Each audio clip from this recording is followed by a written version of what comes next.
November 10th, 2021 at 5:30 p.m. We're going to open the session and call the roll. Trustee Barnes. Here. Clerk Venegas. Here. I am here. Vice President Wong. Present. And Trustee Kirby Gonzalez. Present. And moving on, we'll go to public comments. Announcement of items to be discussed in closed sessions. E1, Government Code Section 54957, Public Employee Discipline Dismissal Release. E2, Government Code Section 48918, Student Discipline, Case Number 2022-03S. E3, Government Code Section 54957.6, Conference with Labor Negotiators, WSTA, CSEA, and Management. And with that, let me ask Mario, do we have any public comment for closed session items? There are no public comments on closed session. Okay, and there is nobody in the audience. So with that, I will move us into closed session.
Hi, phone number with 1993. Your hand was up. Can I help you?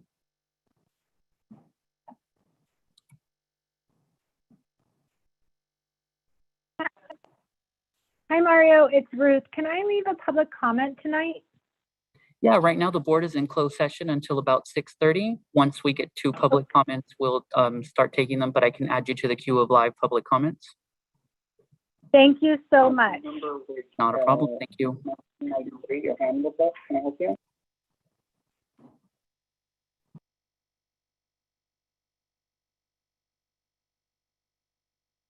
Appreciate you, Mario.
Hi, phone number 8684, go ahead. Hey, Hey, Mario, this is Daniel, CSEA. Just letting you know I'm here. Sounds good. Thank you, sir. All right, thank you.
Okay, we're going to reconvene open session.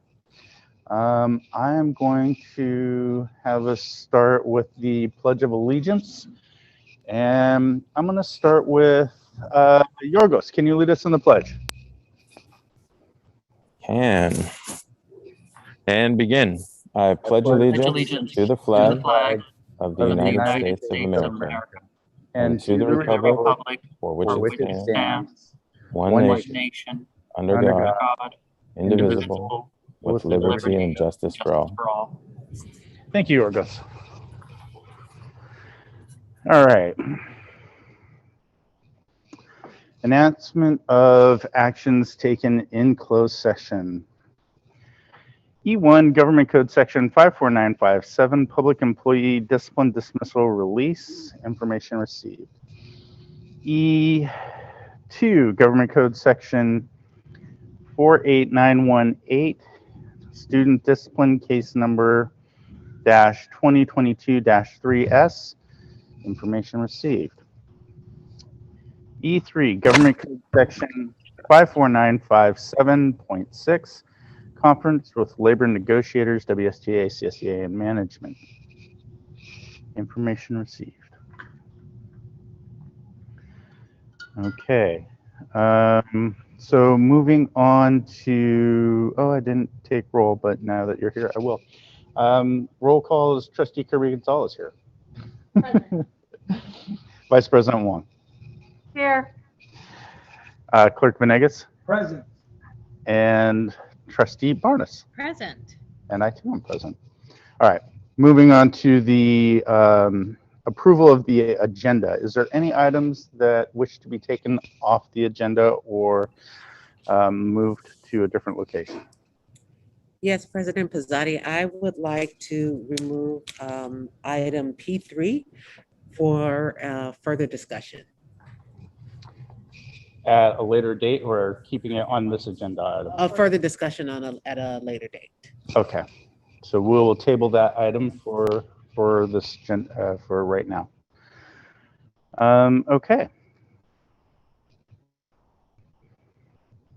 Moving on, we are, approval of the agenda. So with that, can I get a motion to approve the agenda if there is no other items to be taken off? I move. Moved by Clerk Venegas, second by Trustee Barnes. Trustee Barnes. Aye. Clerk Venegas. Aye.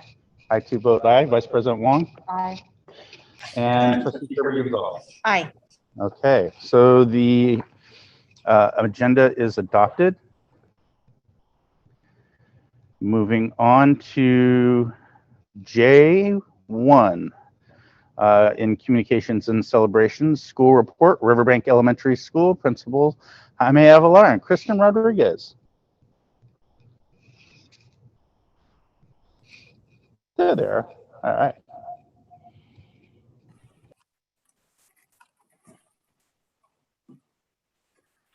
So can you hear us?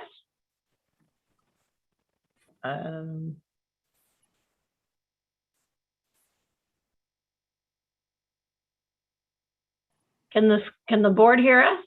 Yes, Kristen, we can hear you and the screen is ready. Oh, fantastic. So just for my, so do I tell you when to click things? Is that how that works? Like when we need to move the screen forward, do I just tell you? Yes, and then you move it? just let me know next slide and I'll go on to the next. All right, fantastic. Thank you very much. Good evening, everyone. I'm Principal Kristen Rodriguez of Riverbank Elementary School. Thank you to the WUSD School Board Trustees and Superintendent Hildreth and our Executive Cabinet for allowing Riverbank to dazzle you for a few minutes with all of our utterly fantastic things going on here at Riverbank. Next slide. All right, good afternoon, Executive Cabinet, Board, Superintendent Hildreth. My name is Jaime Avalar, principal here at our amazing K-8 school. Thank you for having us here tonight. So first, I'd like to start us off with just some quick data points to tell you a little bit more about who we are. So we're a school of 672 students in grades preschool through 8th. We're 39.9% English learners, and 95.7% of our student population is socioeconomically disadvantaged. And we currently have 24 students enrolled in our newcomer ELD program. Our next Soon to be slide, 28. please. 28, soon to be. We're excited about that. All right, one area we'd like to discuss is college and career readiness for our students. Our reading intervention program is going strong and is currently serving 80 students. And our students are already showing progress and showing growth and moving from foundational skills to reading basics books. We're really excited to have the intervention programs going on for reading that we do have. And we even have a wonderful classified librarian, media tech, who is actually providing reading intervention for some of our 6th, 7th, and 8th grade students who need it. We also have AVID trained teachers in grades 1 through 8, and we have 6th, 7th, and 8th grade AVID electives throughout the middle school. We're really excited about that. Go ahead and go to the next slide. Part of our college and career readiness plan includes weekly auto intervention meetings, which take place every other week for grades K4, and then the following week for grades 5th through 8th. And we identified students through these meetings in the following areas in case they need support in academics, social emotional needs, attendance, and behavioral challenges. We also provide additional support by identifying them on a weekly basis. And then our 4th grade after school intervention has shown great progress as well. We have 2 teachers that are currently offering that service, and their students are already showing a 20 to 60% growth on their post assessments. Next slide, please. As we continue the work in preparing our students to be college and career ready, our next steps include continued support for our students during our weekly auto intervention meetings, and then engaging in a data dive and analyzing how our students did or performed on the the second iReady diagnostic and pre and post assessments. And we really want to hone in and to see how each grade level is doing or performing, how each subgroup and students are progressing to identify specific needs. And finally, we'll provide professional development opportunities through our site PL based on our teacher feedback and site leadership feedback. Next slide, please. One of the areas that we really need to focus on this year is our climate and culture, especially coming back from our COVID year. We are really proud of our teacher-led social emotional learning leadership team. This is a grassroots effort from our staff, which I'm really proud of. We have a team of staff members who are spearheading this effort and creating a site-wide systemized social emotional learning plan for the entire campus that involves all of our stakeholders, our families, our students, and our staff. We are currently developing a mission and vision through the lens of social emotional learning. Next slide. We're actually doing this work through the CAFL Foundation, and that is the Collaborative for Academic Social and Emotional Learning. And we're focusing on the 5 core competencies. And that's self-awareness, self-management, responsible decision-making, relationship skills, and social awareness. Right now, we are actually focusing on adult social emotional learning so that we can prepare our staff to be able to handle all of the things that our kids bring to school with them every day. We're thrilled with the progress and for all of the different things that our staff is contributing to make this social emotional learning team a success. We are hoping that this site-wide systemized plan will help students and adults develop healthy coping strategies and healthy relationships here at school. Next slide, please. One thing you will notice all over our campus is Otter Pride, which stands for positivity, respect, responsibility, integrity, determination, and empathy. Each one of these characteristics is a monthly focus, and we start with positivity and we'll continue with empathy in December. We'll restart the activities and messages for each area in January with positivity to continue the growth in the area of climate and culture to ensure a safe and nurturing environment for our students, staff, and community. Go on to the next slide, please. And here's just one example of some of the signage that was put up throughout our site to remind our students that we focus on each one of these characteristics for each month of the year. This one is our kindergarten banner because they can't necessarily read, so there is an icon in each one of the little periods so that we have some idea of what each one of our pride letters stands for. All right, next slide, please. Another area that we needed to focus on this year especially is how to treat one another. And we have developed our Kaifuti Challenge. It's a strange word and it's a funny word, but darn it, we're going to make it a thing. Kaifuti stands for keep your hands, feet, and other objects to yourself. And we've had multiple conversations over our morning announcements and in classrooms about how to do that. And that keeping our hands, feet, and other objects to ourselves sometimes means keeping our words to ourselves, and that it is most important to practice Kaifuti when we're angry, because that's when we can get out of control. We have noticed an upswing on physically aggressive behaviors with our students, and that's why the Kaifuti Challenge was born. During the month of October, classes made videos, door decorations, posters, songs, murals that celebrated Kaifuti. These graphics that you see next to the monkey that's doing yoga were actually designed by some of our middle school students in our graphic arts program. The first one here is DJ Swilly in 7th grade, and that's his design that will be turned into a sticker for all of our students to be able to have so that they can remember to always practice Kaifuti. Go on to the next slide, please. We also have some of our other winners here from left to right. On the top, Malia Moores in grade 8, Jacqueline Vasquez Aguayo in grade 7, and then on the bottom row, William Harmon, grade 8, and Raven Lugo. These are the winning designs that will be turned into stickers for all of our students to be able to remember to always keep your hands, feet, and other objects to yourself. The next slide, please. Another activity that we are implementing for climate and culture is our quiet recess. This is a structured recess option for those who are having trouble remembering to keep your hands and feet and other objects to yourself.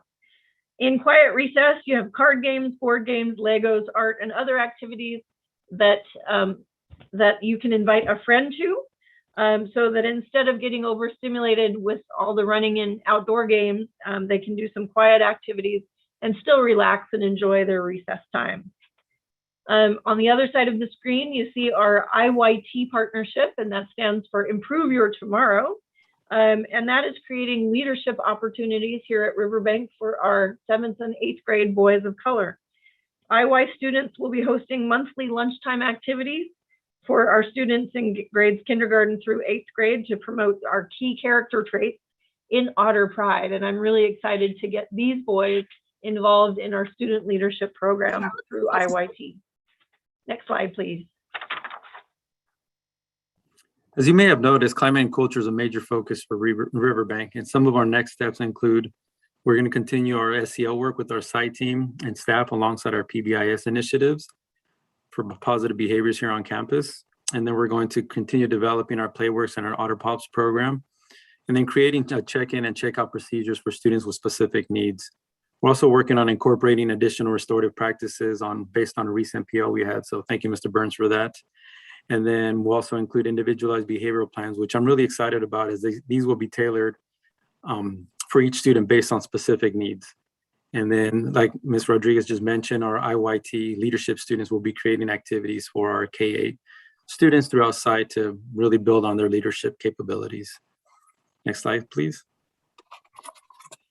All right, our Otter Pops program stands for Otter Pals on the Playground. And this program is designed to help the kids who are on the playground learn how to play some of the games that we offer through Playworks, so that they know how to play the games, they know how to play, they know the rules, and they know it well enough that they can actually teach it to others. As they go through our Otter Pops program, they'll learn up to 8 different games that the yard duty supervisors are teaching during recess. And each time they pass off a game, they are one step closer to earning their own Otter Pops t-shirts. They are also working with our campus supervisors to learn how to problem solve on their own. So when a problem comes up, they can actually reason through the steps on how to make positive choices and come to a decision that does not involve putting your hands, feet, and other objects on other people. So we're really excited to get that moving. All right, next slide, please. All right, alongside our college and career readiness and climate and culture, we're also working on parent and community engagement through weekly announcements in both English and Spanish for all of our families, and then working with the city of West Sacramento on our home run college savings initiative, and then working with our outreach meetings and having or hosting outreach meetings for our families that are new to Riverbank and the US. And part of this is also having a closed closet where we're collecting clothes, coats, shoe donations for our families in need. Next slide, please. Next steps for including or increasing our parent and community engagement will include parent workshops in partnership with our school social worker. And these will be based on any needs in the community, any perceived needs in the community, and any input we gather from our families. We'll also continue our Otter community chats, which are monthly virtual meetings with our parents. And then we're also going to work on community input for Riverbank's SEL vision. As part of the process is gathering input from our community to see where we want to head or which way we want to go in the direction for our SEL, for our staff and our students. And then we'll continue our work with our PTC and teacher members to increase community engagement and our parent engagement here at Riverbank. Next slide, please. All right, thank you so much for listening to our whirlwind presentation on the utterly great things that are happening at Riverbank. We invite you all to come and visit, and it's a great day to be an otter. And if you have any questions, we are here to answer them. Thank you, co-principals. We appreciate it. Thank you so much. Hey, you stole that from Southport. Is there any comments or questions from boards? Great presentation. Thank you. Thank you for everything that y'all are doing on Riverbank. It's very, very inspiring. Thank you. Thank you. Yes, thank you for that. Many parents have seen many wonderful things about your leadership styles combined. So thank you, Mr. Avalar and Mr. Rodriguez for all the work that you do. Thank you. Thank you. Great, thank you. And I do appreciate your time in putting together this presentation. That was timely. It was utterly amazing. It's really hard not to do otter puns at Riverbank. Right, seriously. They just don't translate that great into Spanish, but we're working on that. Right. They don't translate into Spanish well. Okay, well, thank you so much. All right, thank you. All right. We are moving on to J2, Bridgeway Island and Stonegate Band Performance. Matt Ainsworth, Director of Curriculum and Instruction and Professional Learning. Good evening, President Pizzotti, Board, Superintendent Hildreth. During our VAPA informational presentation at our last board meeting, the board had requested to bring some music to the board meeting. And before the meeting was even over, Band Director Dolores Henson had already contacted me saying that she was ready to record the next day, which I think was the Friday before Halloween. So I do want to introduce Dolores Henson. She's the band director at Stonegate Elementary in Bridgeway Island, and Dolores can introduce her recording. Good evening. Yeah, I was watching that board meeting as well, and I had already planned to do that recording, and with the kids in costume and everything, we did. Since we can't do live concerts right now, I thought I'm just going to record and show the parents what we've been doing. So I'm not sure if you're going to show the whole video. If you are, we played 2 songs. One of them is called Zombie Stomp, and the other one is The Addams Family.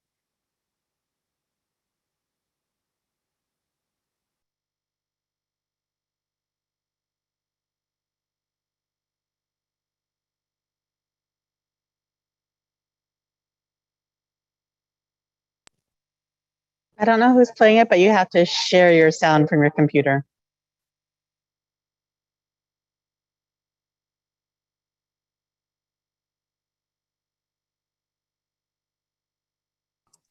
That's me. Sorry. Give me 1 second here.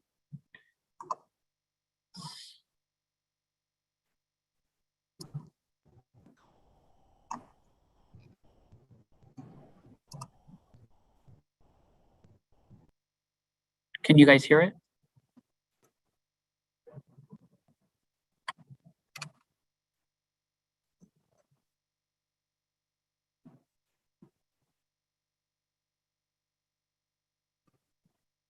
No. Bear with me 1 moment. I'm just gonna see.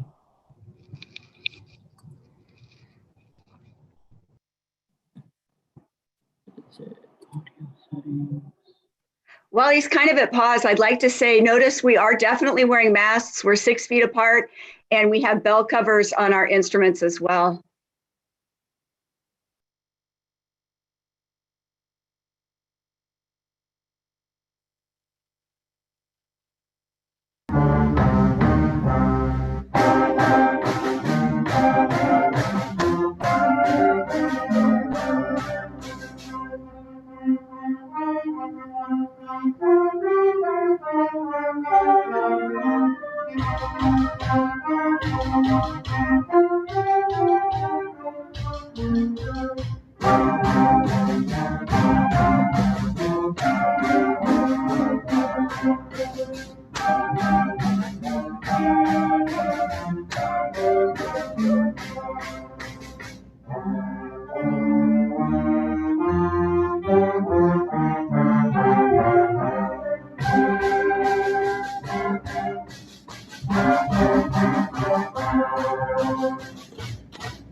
That was awesome. That was amazing. Yeah, gosh, we'd love to hear that. Basically, let's open every board meeting with the band presentation, right? I'm for that. Just the sound quality didn't come through as well, but that's all right. Yeah. Right. Like Al said, each board member walks into their own Entrance band music. theme, Great, entrance yeah. music, right? And so President Pizzotti, we met with the VAPA task force following that meeting. And so we have Director Cisneros at the high school has sent over a link. We're working on getting our art and theater teachers to submit work. So we would love to make this a regular celebration. Absolutely. To show off the VAPA. So thank you, Director Henson, for joining us tonight. And thank you so much for putting that on for us. Thank you so much. I think we really appreciate it. It keeps our spirits uplifted. Okay. Is there any questions or comments? Seeing and hearing none, we're going to move on. We're going to go on to L, public comment. Or wait, no, we're going to go to K, sorry. Student Association report. And we're going to have our student board member, Caden Kohama King from Yolo High School. And I'd like to say this to Caden if he's on. I can't see. Yes, I am here. Okay, there you go. Caden, as we would say this to every student board member, you're welcome to stay on if there's items that you'd like to make a comment on the agenda. If you happen to look at it and see something that you'd like to say something, hey, by all means, you are a part of this board, so please speak up if you have something that you'd like to say, okay? Will do. All right, thanks. Yep. So Bridgeway Elementary. Bridgeway Island Elementary, our fabulous PTO put an amazing Halloween parade together for our BWI community. Go Bees! We are the champions. Thank you to our amazing coaches, parents, and players for wonderful football and volleyball seasons.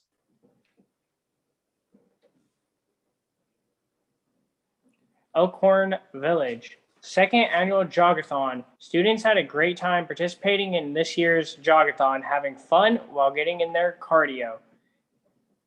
K-5 PBIS kickoff rally. Grade levels enjoying a day off, great messages, and fun-filled activities. Attendance rewards. Students show off their good after winning on attendance raffle. The day of the raffle, we had approximately 97% attendance and about 30 students won a prize from the raffle. Southport Elementary. We want to congratulate our fall middle school sports team. Volleyball made it to the playoffs. Our flag football team made it all the way to the championship game. Way to go. Our advanced band students led by Miss Chamberlain will be participating in the Veterans Day Parade. Please come out and watch them march in the parade. Our kindergarten students got to participate in the Southport Elementary Pumpkin Patch this year. We want to thank the kindergarten teachers along with Ms. Hens, Mr. Sutton, and Mr. A for making this happen for our students. Stonegate Elementary. Our TK and kinder students enjoyed visiting the Stonegate Pumpkin Patch. Thank you, Yolo Food Bank, for the pumpkin donations. 7th graders dissected chicken wings and learned about the veins, blood vessels, and more. November is Kindness Month throughout our campus. Grade levels have paired up with buddy classes for kindness activities. 6th through 8th grade students have set up activities with kinders all their own and the entire school will learn about different examples of how to be kind and practice kindness. Westmore Oaks Elementary. WMO students will be honoring our school's family members who served in the military on Friday, November 12th during our weekly morning rally. Our semi-circuit assembly is scheduled for this coming Friday too.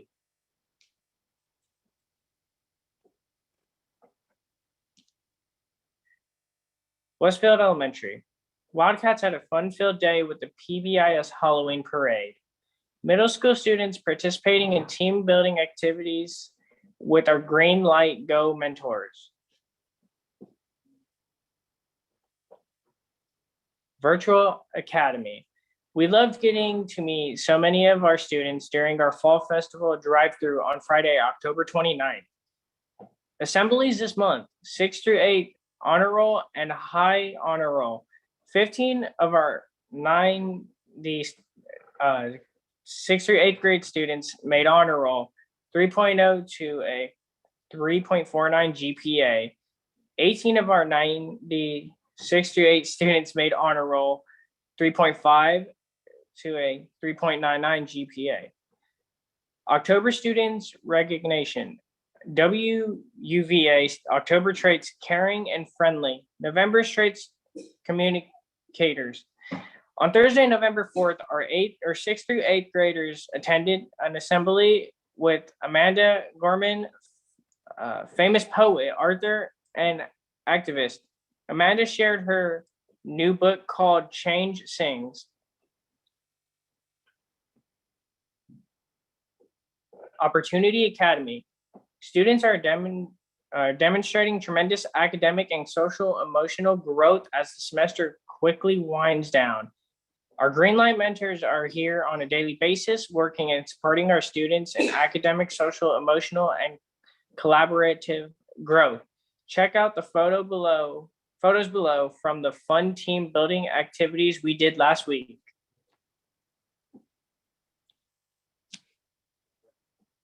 Washington Adult School.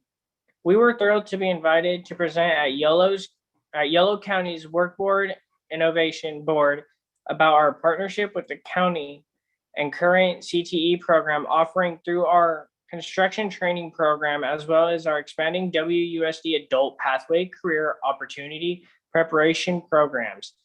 Our PLCs have identified significant students' growth in our priority focus standards and are planning common assessments and interventions to support our students and build learner persistence. Yolo High School. Last week, Ms. Torres's class was at Fairy Ginger Farm to calculate the average amount of land covered by weeds and roots, density to determine an entire idea of the quality of land as our partnership continues.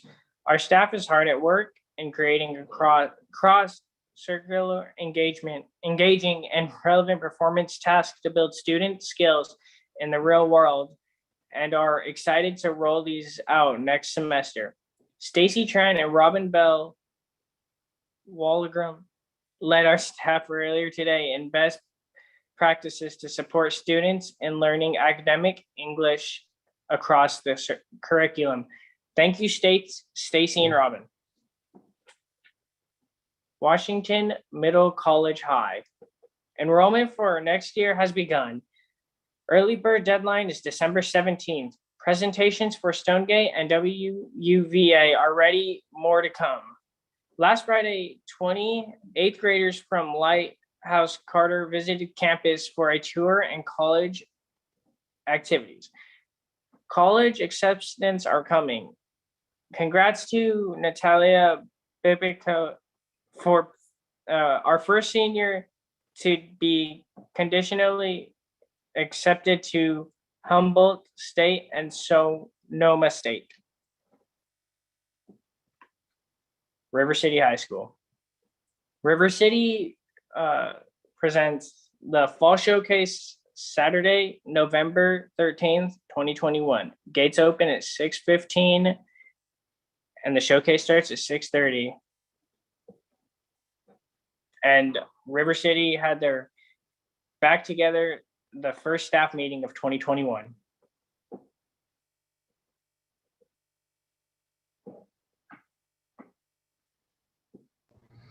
All right, thank you, Caden. And like I said, once again, if you'd like to stick on and you hear something that you'd like to chime in about, just let us know. Please take a look at the agenda online if you can. And we're more than interested in hearing what your opinion is, all right?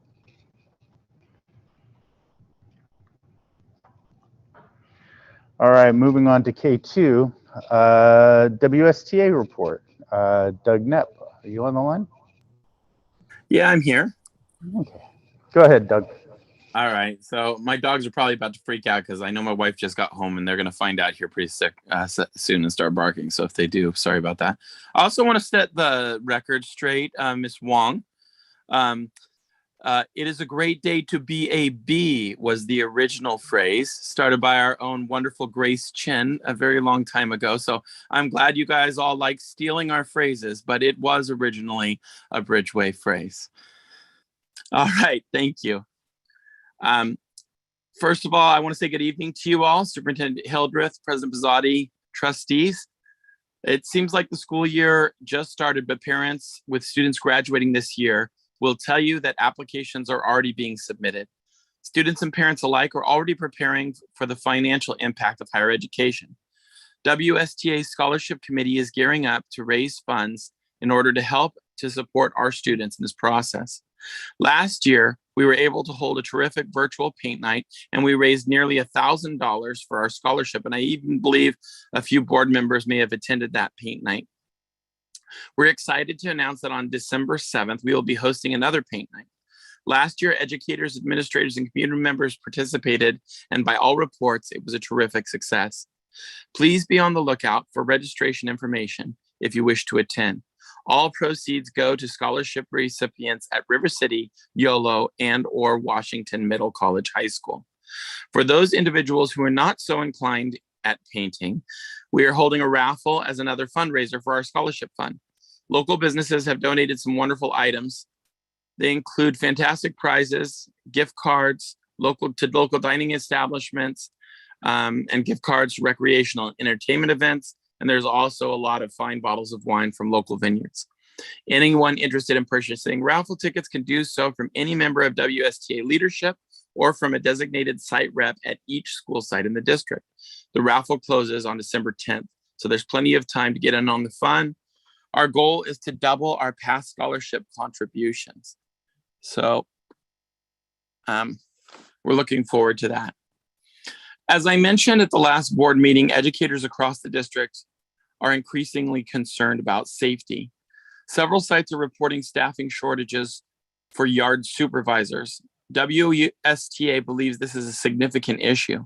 It is critical to have an acceptable student to adult ratio for non-instructional supervision. This needs to be a priority and should be addressed as soon as possible. I have spoken with several teachers and some parents who are extremely concerned about student safety. At one site, it was reported to me that 3 adults are supervising over 100 children on the playground at any given time. And this seems like a recipe for disaster. I'd like to encourage the board to work with HR to troubleshoot this issue. I know staffing is a difficult thing right now, but it's important to remember that we currently have extra funds which could be used to incentivize supplementing existing staffing. On a positive note, I want to extend a large thank you to Dr. Hildreth and Mr. Moisich for reaching out to the county to restart our safety task force that we began over 4 years ago. We had a very promising beginning and many were looking forward to continuing the work. Unfortunately, events transpired to stall our progress. WSTA is eager to get back into the process and work with the county and WUSD stakeholders to improve communication on implementation of new strategies and practices to streamline district security and improve morale and behavioral practices. So with that, I want to send it back to you guys. It is a great day to be a bee. Go ahead, Vice President Wong. I was just, it's a great day to be part of WUSD.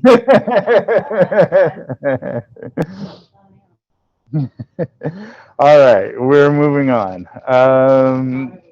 It was utterly amazing. As long as you kite footy.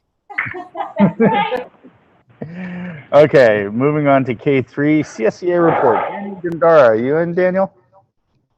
Yes, I'm here. Can you hear me? Yeah, we got you. Go ahead. Floor's yours. All right.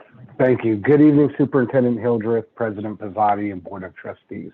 I hope you guys are all doing well.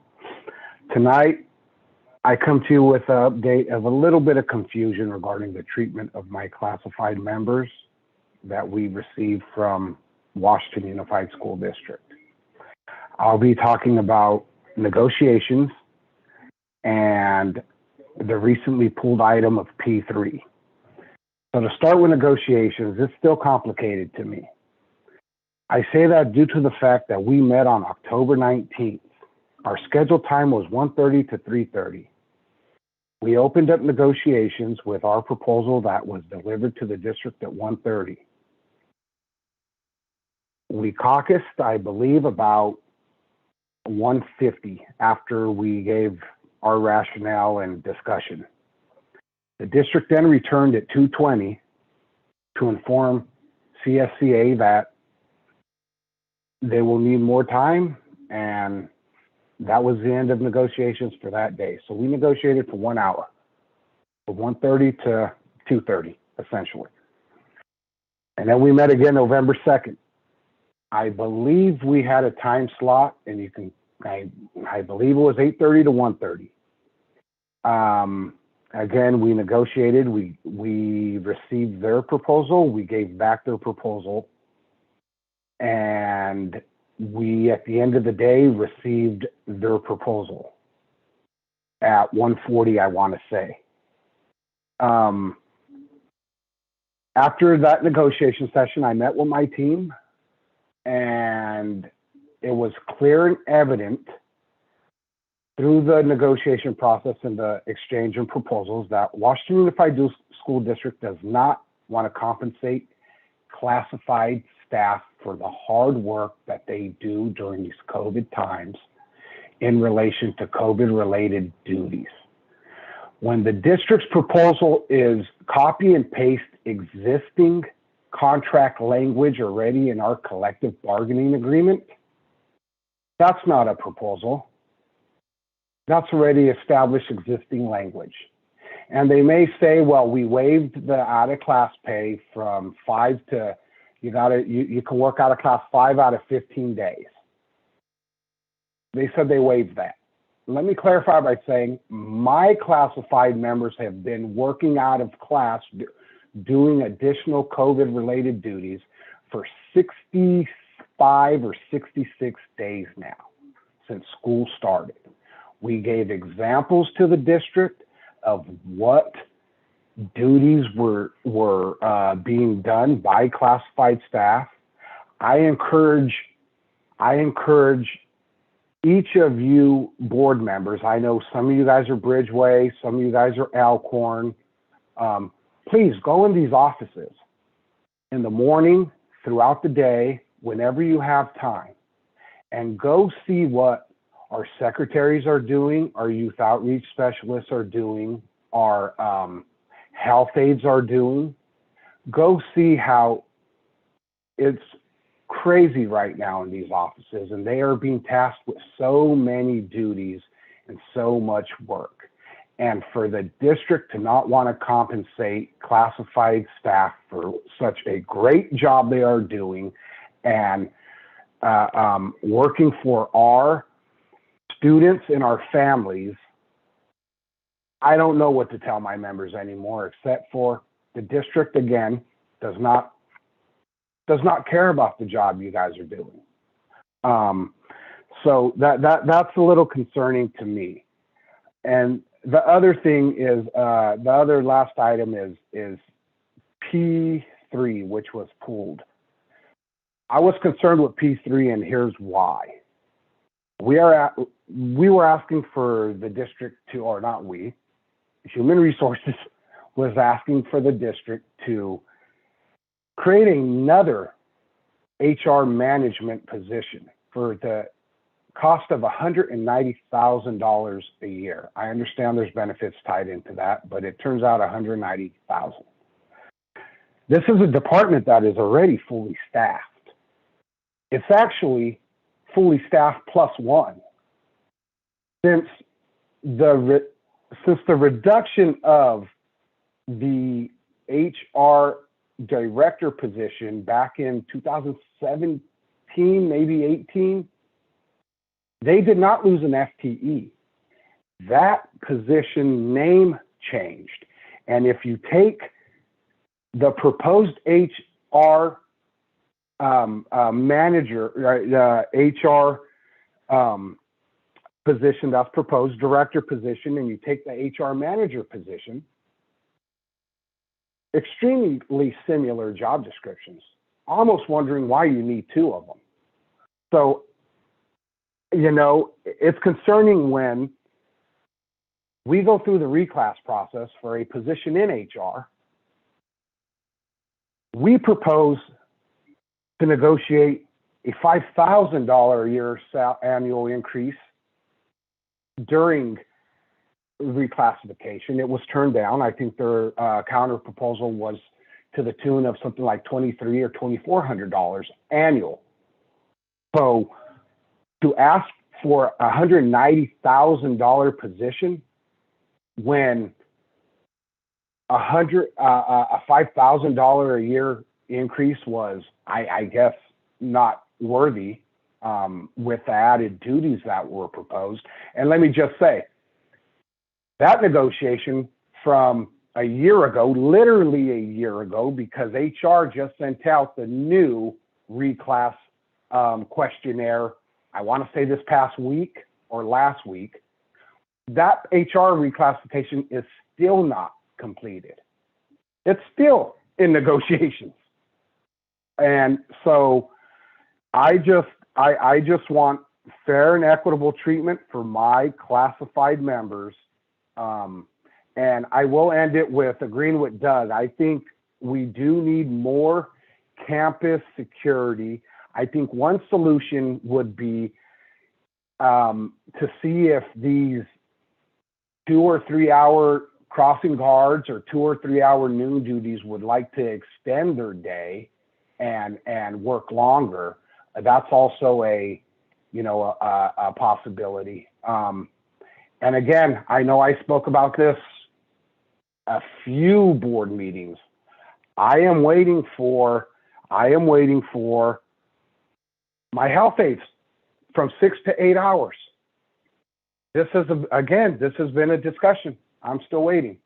So, hopefully we can get that wrapped up sometime soon, because it still does have to go through the 610 process that CSEA requires, and it still has to get a ratified vote and then go to the board, which if we get this done in time, I can do an emergency meeting to get this done, but I'm still waiting for that as well. So with that, I'll end it there, and I just want to thank you guys for taking the time. Thank you. Appreciate your comments, Daniel. Let's move on to L, public comments. Mario, do we have any public comments on the phone? General public comments? Yes, we had Ruth, who's listed under phone number 1993. She had requested to make a public comment. Ruth, if you're still on. Let me read the admonishment first, and then Ruth, go ahead. Members of the public may address the board on topics of our board agenda. In addition to topics that are under the jurisdiction of the board are not on the agenda. Although the board by law may not take action at this meeting. The board may limit the total time for public input on any topic to 20 minutes unless it chooses to waive the item limit for a particular item. Individual speakers may be limited to 3 minutes to comment on any topic. Public comments consisting of individual charges, complaints, or derogatory remarks about any district employee are requested to be submitted in writing to the administration in accordance with the district's complaint procedure. As such, the board reminds the public that the district has existing board policy that allows the public to lodge a complaint against the district employee. This policy provides a comprehensive procedure for reviewing and responding to the public complaints. This process provides a more thorough opportunity to be heard than is allowed under the open meeting law that governs this meeting. The board respects the rights of the members of the public to speak regarding matters on the agenda and other matters within the jurisdiction of the board. However, it is important for members of the public to recognize that comments regarding students other than the speaker's own children made during a public board meeting may be legally actionable as a violation of student privacy. Both state and federal law prohibit the board and others from discussing confidential student information in open session to this end. Be advised that if you reference a student's name other than your own student, you will be out of order. Your comments may not be protected by the privileges that protect public speech. You could be found liable for such comments in legal proceedings. Furthermore, it is important for the public to understand that negative or derogatory comments made against district employees or others, even those made in a public board meeting, may be actionable civil defamation. Okay, now, go ahead, Ruth.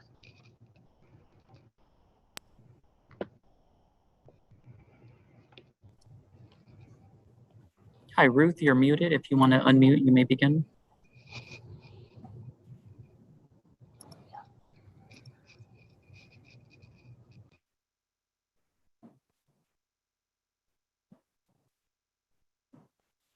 Going once.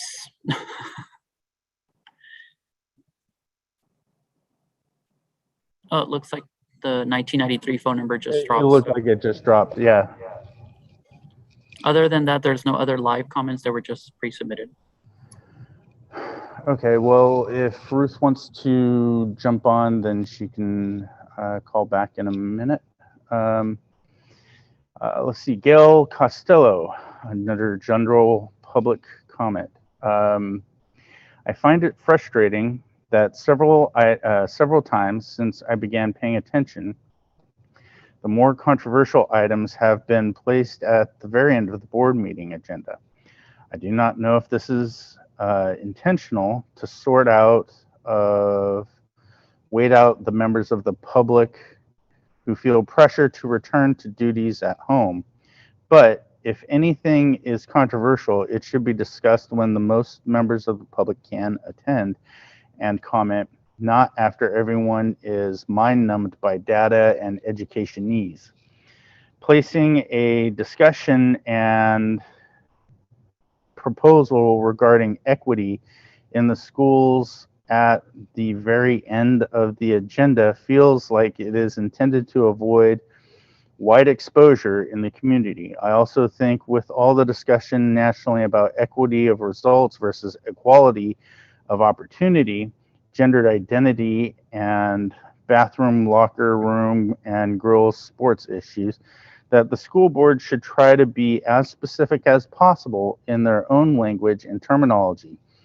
Just as the agenda for the previous night's special board meeting used the term equity 19 times, but never explained the school board's definition for educational equity. Okay. Oh, okay. Looks like Ruth is back. And can we give her the green light? Yes, Ruth, you may begin. Good evening. Can you hear me? We got you, Ruth. Go ahead. Thank you for allowing this public comment. I come to you tonight to ask you to take notice of what is currently happening in regards to classified employees in this district.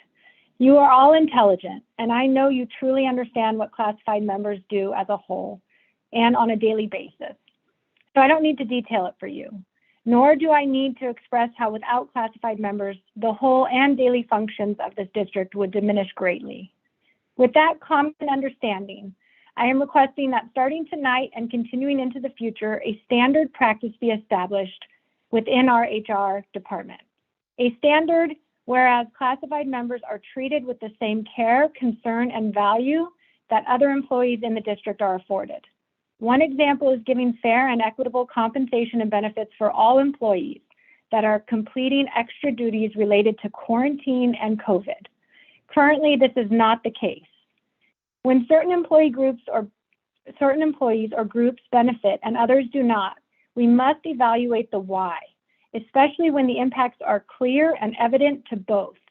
This inequity is also exemplified when those who are not receiving the extra compensation for work they are doing are generally lower paid, those who work fewer hours and have less benefits. Some may also not possess advanced degrees or certificates. I can attest that the impact of COVID and quarantines are real for the vast majority of classifications throughout this district, probably every school district, in fact. Why then is there still a denial? What is the justification for compensating some and not all? And why is anyone okay with that? In regards to the addition of any administrative or management positions within our HR department, creating a standard of fairness and equitable treatment for all employees would also mean hiring and promoting classified members for those leadership roles, providing training opportunities and continuing education to those who desire to promote, grow, and have shown dedication to this district should also be given to classified members. Equal representation and fairness matters, and it requires courageous conversations and dedication to improvement and constructive criticism and allowing different opinions into the room. It requires listening to others, especially those who haven't been able to speak in the past, but have wanted to be heard. Equal representation has to be at the forefront of each and every leader in this district. And this is especially true for those in leadership roles in the Human Resources Department. When classified members are treated fairly and equitably, they are more likely to be retained, they will grow and flourish both personally and professionally, and more likely to share a positive morale with others. We need to uplift those who are clearly, through past practices and present-day decisions, not being treated as equals. Then, and only then, will we be truly progressive as a district. It all starts with those who are sitting in leadership roles. Sorry, Ruth, your 3 minutes are up. Thank you. Thank I'm you. sorry, Thank Ruth, you. if you'd like to submit your comments in writing, you can go ahead and do that. But your time is up, so thank you. Thank you. I appreciate it. Yeah, for sure. Let's move on. Let's see, there are no public hearings for information discussion and 2021-2022 COVID testing update. Assistant Superintendent of HR, Kamoshit Panu, go right ahead.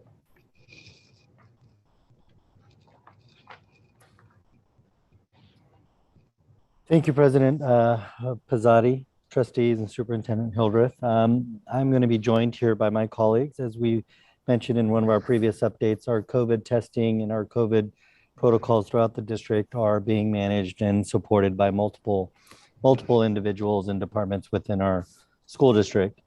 The presentation objectives are outlined on the next slide here, which tonight we are going to provide an overview of our current testing program, review our upcoming testing schedules, and review the potential testing schedule and logistics related for a COVID-19 opt-out program for all of our families. Some information we wanted to provide is highlighted here in the next slide. Monday, an update was provided by Dr. Sisson to Yolo County school districts. Key takeaways from that information was that this week case rates in Yolo County are declining again after there was a slight uptick last week. Additionally, last week there was the emergency authorization for vaccines for children from 5 to 11 was approved at the federal and state level. WSD is hosting those clinics in partnership with Yolo County. Later on in this presentation, we will provide that information for our trustees and the public as well. The other information that we are going to provide through this presentation is WSD confirmed case rates and exposure rates have been trending downward since the start of the school year. On the next slide, I'm going to have my colleague, I do believe Dr. Phillips and Stan Wojcicki present the next couple of slides. Good evening. Thank you very much, Assistant Soup. Good evening, President Pizzotti, Trustee Superintendent Hildreth. I will be presenting the next couple of slides here. This first slide is, and the slides are the WSD COVID dashboard data. This first slide is for our students. And if you look horizontally, you can see all of the positive confirmed cases along with our exposure close contact for months of August, September, and October. Again, if you look vertically, you can combine both positive cases and exposures, and you can see those totals at the bottom of the page. And as just previously mentioned, we are trending downward. I want to note that there is a footnote at the bottom. Our first few days in November, actually through today, we have 12 confirmed positive cases. Can I go to the next slide? Again, as the previous chart, this one is for our staff, and you can see that data again, looking both horizontally and vertically for the same months of August, September, and October. And again, we are trending downward, so we're pretty excited about that. Thank you. Next slide. You're on mute now. Sorry. On this slide here, this slide here is going to represent the number of individual tests conducted at our school sites. So what we did is we did remove duplicates because some students and families do test multiple times a week and at different testing locations. So we wanted to provide just a snapshot. Right next to the school, you'll see their enrollment. You know, the total registered at that school site is linked with that direct school site. But the total test, if you'll notice throughout the table here, there doesn't necessarily match. And one of the reasons for that is we are very flexible with our families. There have been times where a family has called the district office and connected with Salvador Lopez, who does lead our test. And hey, I have Disney on Ice tickets. I missed our week or our day to test. Where are some other locations? So we allow our families to access testing at any of our locations. And then what we wanted to provide is just a snapshot of what average weekly testing looks like for each of our locations. Now, are there upticks throughout? Yes, of course there is, but this is just what we tried to create as a baseline. So since the beginning of the year, our testing as a district has steadily increased. Our numbers right now are averaging almost about 2,000 tests weekly. That's even an increase from October. So you won't find that data here, but this is just giving you a snapshot of how many at each school site have registered, how many individuals have tested at that testing location, and then what their average weekly looks like at that testing location. And that was as of November 5th. And again, just to call out, each week our testing does increase. And what is not reflected on here is we do have a community testing site at our district location where we do provide community-based testing Monday through Friday, and then the Friday clinic is in the afternoons. The next slide is going to highlight some of our employee vaccination data. Certificated staff is vaccinated as 93%. Our classified staff is up to almost 68%. This is a significant increase. So I wanted to celebrate that and really applaud our classified employees that have gotten their vaccination and now have also provided us the information. If you recall at our previous presentation, that number was close to, I want to say 40 in the 40% range or 47%. So steady increase there. And substitutes have increased as well as our temporary employees. Right now, on a weekly basis, our employees that have not been vaccinated are participating in our vaccination program. So that's going and is being successful as well. I'm sorry, not vaccination, in our COVID testing program. On our next slide here, so we wanted to take a moment to highlight 2 additional vaccination clinics that are coming forward, which for vaccines will be available for our ages 5 to 11 for adults, and they are also providing booster at that opportunity as well. We wanted to celebrate that we were one of the first to host a 5 to 11 vaccination clinic, and it was at Elkhorn Village on November 4th. 126 student vaccinations occurred at that site, and then their second doses will be held on December 2nd from 2 to 4:30 p.m. at Riverbank Elementary. The next slide here is we wanted to provide trustees and the community a snapshot of what our testing schedule is for next week. And again, you'll notice the district office is open from 9 to 4, and then our locations throughout our school district. So River City High School has coverage every day of the week. Each of our elementary schools are listed at least twice throughout the week. The next slide. So we have been researching different options and what other school districts are doing. We actually had a group of us go visit a neighboring school district to learn about their testing program as well. And we, as I mentioned, we've been identifying and looking at what other current testing models are. Through these visits and this benchmarking, we wanted to take a moment to highlight some unique strengths of the WSD program that at its current level. We're providing a high level of access with multiple daily locations district-wide. Our high school students, I confirmed this with our testing team as well. They have access to testing each and every day and during school hours. Some students are scheduled because they are part of our extracurriculars such as athletics, but we also have students that drop in on a daily basis. And if they run out of their passing period or lunchtime, there are passes that are available. But the students are accessing this testing very respectfully. So it's not like they're taking advantage or anything like that, but it is being successful. Daily testing access to the general community. A lot of school districts that we have touched basis are not necessarily providing the community-based testing. And again, with our employees that have the need because of the mandate to participate in the testing program, since we have it at all of our work locations, it is a very minimal disruption to their workday. So on the next slide, one of the information items that we wanted to provide is, as we've been learning about what testing opt-out program is. So with this model, all students would be tested on a weekly basis unless a parent or guardian indicate that they would like to opt out of that testing. So for logistics for our school district, if we were to move in this direction, we immediately would need to identify an additional testing team for River City High School to support the volume of students that's there.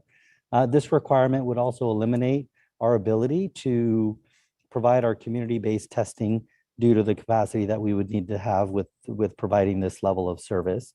Every family would need to register for testing and submit waivers. So they would, if they haven't opted in, they would also, when they opt in, they would also need to register for the testing and submit those waivers. Mandatory staff testing for individuals that are at our district site would now be provided at our school site. So there'd be a little bit of a travel time there. At each of our locations, we would need to designate an indoor location with dual entry points. And then students would have time away from classroom instruction. Listening to our neighbors, their feedback was it started with them at least 15 minutes to start. But it did taper down once everybody got the hang of it. But the initial routine did take time, especially for the littles, to get used to subjecting themselves and going through the testing process. The next slide outlines what we would need for logistics for each of our different types of schools. So one of the best practices we took away from that site visit was students would need to be escorted by their teacher to the testing location. This testing location needs a space large enough for students to line up. And then there would be an area where students would line up that were not going through the testing program.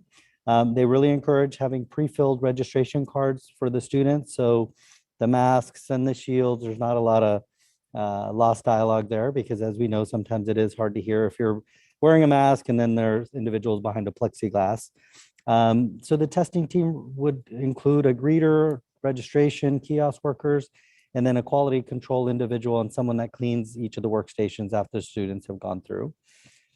Site testing would definitely occur through staggering schedule throughout the day with consideration for recess and lunch. For River City High School, as we mentioned earlier, we would definitely had to double the testing size of the testing team there. It does present some scheduling challenges with students since they do change classes and it's a unique 4x4 block. So there's not necessarily a consistent teacher that would be asked to bring students down. And again, with the volume of students, we would definitely need to identify a very large testing location, allowing for students to line up, give each other space, and then to hold a testing team of 10 to 12 individuals. The next slide here does show what a potential schedule would look like. Again, the elementary schools would have the testing teams twice a week. We combined some of our smaller sites together for processing. River City High School, we would just have to double the volume of individuals there. Testing would be every day of the week. Most likely at the high school, it would be done by grade level, freshmen, sophomore, juniors and seniors. And one day might be a split day, depending on the sizes of the classes. Additionally, the grade levels at each of the other school sites would be broken up, most likely a K-4 split, and then a 5 to 8 on the second day. Additionally, one of the best practices that we also got feedback on is makeup testing would not be offered. So if you miss your location, they advise that it would just be logistically a challenge to try to go back and recapture kids that may have missed their testing day. On the next slide, we wanted to just provide the public some links to information related to our COVID resources, our vaccine clinics, and our testing clinics. Great, thank you. All right. You're welcome. I'm going to go to the phone lines. Mario, is there anybody on the line? There's no public comment for this item. Okay, and there's no one here, so we do not have any pre-submitted comments. So with that, I will go to Trustee Kirby-Gonzalez. You got something? Sure, yes. I appreciated this presentation. Thank you. It's really helpful to look over the data of how many tests are happening at our school sites. I think that I have felt it when I've gone to test at multiple different sites in our district. I felt that often there's very few people there when you go. Sometimes I'm the only one. And we have staff who is there and waiting, and it feels like a missed opportunity. And we know that we're short-staffed in so many ways. So it's really hard to see staff who's sitting there without able to serve people. And when we see that we have, for example, some of these school sites twice a week, they're testing, and they have 27 students that are testing weekly. So to me, what I have seen, or would ask staff if this would maybe be true, is I think a barrier is the process. It's not an easy process to initially, the first time, sign up for testing. I used my computer and I still had to navigate a website. It was tricky. And I can't imagine if I was navigating that and that wasn't the language that I speak. So my question is, if that is indeed a barrier, then it says here, every family needs to register and submit waivers. So what would that look like? How would our families be supported in that process? Would be my question. So currently, the schools are helping with that. They are doing some outreach and helping advertise, but our registration workers that are at each of our school sites when our testing locations, when families do arrive, we do assist them with that. Salvador also does some outreach and helps with that as well.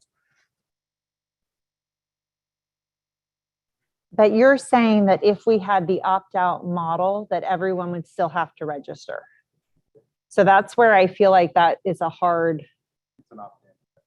Yeah, it doesn't feel like an opt-out. It doesn't feel like we're removing that barrier of it being difficult to sign up for testing. Yeah, I understand what you're saying. And unfortunately, either way, the families do have to go through that registration process. And then there is that waiver. Now, the waiver we could help with and make it pen and pencil style, but working with Healthy Yellow together and, just researching and benchmarking other vendors as well. The electronic registration process, I mean, they can assist, they can provide help in additional languages, but that is something that has to occur. So there's no way around that I've found that trying to research that portion of it. Thank you. Vice President Wong, go ahead. Thank you. Great job. Looks like the cases are decreasing, even with the limited testing on site. So whatever we're doing, masking and otherwise, and staff. Looking forward to, we have the EU for 5 to 11 on vaccinations. So I think hopefully that will further mitigate these cases. So I just want to first acknowledge that the trending down is a positive thing. So thank you to community members and parents who are actually following the protocols and keeping our kids safe. So it's a drastic kind of decline. And thank you for doing this due diligence, right, in terms of the options. And I think you've laid out a lot of barriers to increasing testing. So I don't know at this time, with everything we've heard from our labor partners, our staff, is like increasing testing as a mandatory. I just would feel like there's a lot of stress put on our staff and capacity-wise to implement an opt-out program and the barriers to families registering. So I'm not sure if that's timing-wise at this point we have. It just seems a little bit disruptive considering based on what we talked about yesterday, following the data, looking at what's happening with our trends and our cases, EU's vaccinations, that I'm not sure if an opt-out is necessary. But thank you. So I don't know if that's a question, some more comment of whatever staff is doing right now seems to be working. All right, Clerk Venegas, do you have any comments? Yeah, thank you. Thank you for the presentation. Is there any thought behind, and I don't know about the cost, if maybe Chrissy can talk to us a little bit about the cost, but take home, like putting the initiative on family or being able to not only provide the testing at school site with staff, but also being able to take the test at home and really start to encourage or start to roll that program out, training or more information. So if we're moving in the direction of continuously being tested, is there any thought about that? And I don't know. I just wanted to think something different besides putting more pressure on staff. I'm thinking, how do we put less pressure on staff and more accountability on, just the idea of we are looking to be safer. We are looking to keep our students safe. And if we all agree, how can we do that with not putting more stress on staff? I don't know if that's a comment or just a thought, but maybe I'm like, maybe this is something. Hello, nurse. Hello, nurse. Nurse Christy Barnes. All right, Trustee Varnas, if you'd like to make a comment, go ahead. We definitely, unfortunately, wouldn't be able to do it at home because there isn't accountability and people want to get their kids back to school, and unfortunately, you would risk sending kids with COVID back to school because people may or may not actually. We can't verify it, and I would love to say that we trust everyone. That would be amazing, but we just can't take that risk. As far as testing goes, it is I haven't found a program yet that works really well that isn't, you have to put in all the information, the HIPAA information, or where you live, your gender, your county, all of it. Because if there's a positive case, it has to be reported to the county or the state. And, you know, we need this data. It's very important data for tracking COVID. To Vice President Wong's point, you know, what we're doing is working, or, you know, cases are going down, and that's great. Do we need to continually test blanketly? Is that a word? I just made it up. Yeah, do we need to do blanket testing? I don't really understand that perspective. I'm not sure why we'd want to do that. I think what we're doing, since we're seeing a trend downward, is good and safe, and I think that's what people want to do. And I think we have to remember what, you know, we are a community, and we have to be respectful of others' views and opinions. It's just a really tricky position as a healthcare provider and as a community member and a school board member. It's hard to even, you know, comment what I feel personally, because it doesn't really matter. It's still your healthcare, you know, and it's a very personal thing. On the other hand, it impacts the community if you go out into the community sick, to the point of being very, very sick, so, and potentially dying from COVID. So those are things that we need to consider as a community. But all that to say, testing, I feel, is very cumbersome and necessary, and a good safety net for catching breakthrough cases that are asymptomatic or symptomatic. It's a really nice program. It's really great that we have it. I hope that we can continue it. I also understand, you know, if we can't, because it's expensive. It's very expensive. The staffing is expensive. And to your point, Trustee Kirby Gonzalez, I can't tell you how many days we go, you know, testing, and we have hours of sitting around twiddling your thumbs, and then you have 3 hours of angry lines, and literally it's angry lines, which is, you know, hard to deal with. So, but welcome to healthcare, right? So, yeah, I think this is I really appreciate this. I had no idea that our numbers were trending downward in that. I see it in the general population too, which is really awesome. So I'm excited about that. I hope that continues, and that we don't have to, you know, keep stressing because it's stressful. But I think we're doing well, and I appreciate this. I think that was a comment. Sorry. I think we will direct the question to the public health person.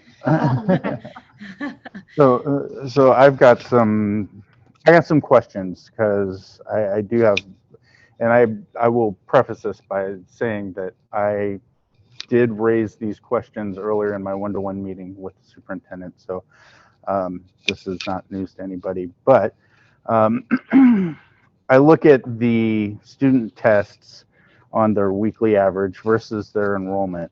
And what I'm looking at is kind of an equity discrepancy. You know, the schools in the South are testing at a rate of close to 20%, while very few schools in the North are testing close to 10%. So I think from that lens, what are the barriers and how do we remove those barriers? I think if there was one idea of trying to do a mandatory test, a mandatory sort of opt out, but if you have to sign up, then it's a de facto opt in. So if that's not one way, how do we make sure that we're, you know, getting the test to the communities that need it and getting them involved and trying to reach out? How do we bridge that gap? And, you know, we need to make sure that our entire community, not just one section of our community, is receiving or is participating. So let's try and figure out what are other avenues, and let's think outside the box. I like Al's idea, but Christy's right in the sense we do need accountability. That was thinking outside the box, and it's not something I thought of. Yeah. So I guess the question would be to staff, you know, how do we bridge that gap? What do we need to do? that's a question. My initial thoughts with this is since now we do have the 5 to 11 vaccine available, I think it provides another opportunity for us to do some outreach campaigns, you know, in our selected languages as well that are necessary for our student groups and our families. I think now that this new information is there, we can now rebrand it and provide opportunities to re-engage our families in that process. I know Salvador has also worked with specific principals to really get the word out for their particular schools as well. He is available today to elaborate on that, what his work with each of our individual principals. Because as we know, sometimes the message from the district office is just the message from the district office. But when it comes from a site principal, you know, parents seem to engage a little bit more and listen a little bit more. So Salvador, are you able to talk about some of your work that you're doing with the principals? Yes. For example, with Matocayo in Elkhorn, I've created instructions with a QR code for parents, mostly in Spanish and English. So one of the things that he wanted to implement was get more registration, more sign up. So one of the things he did was I created this QR code for that takes him, once they scan it with the phone, it takes him to the page. Explains the procedure step by step, how to do it. He sends it out to the students, as well as generating a QR code for the weekly sign up, which also helps. There was communications that went out via a text to everybody who was a registered user, and easily had over 100 signups within an hour and a half. So one of the things that's one of the things we're doing at Elkhorn. I've shared the same information with other principals regarding just trying to get parents to sign up, create an account, and also for the weekly testing. I know myself personally, I've been to some of these sites where I've helped parents to translate issues, accounts. Some of them create accounts instead of under a parent or guardian, they do it for the child. And so we have to call tech support, and people don't speak English. You know, I have one speaking Spanish person at each site, and I myself have been in this office at 7 in the morning, 8 o'clock in the morning with a parent calling tech support, taking up to an hour sometimes, just to make sure that their students are ready to be tested, and they're very grateful. So some of the things some of the things that we've been doing.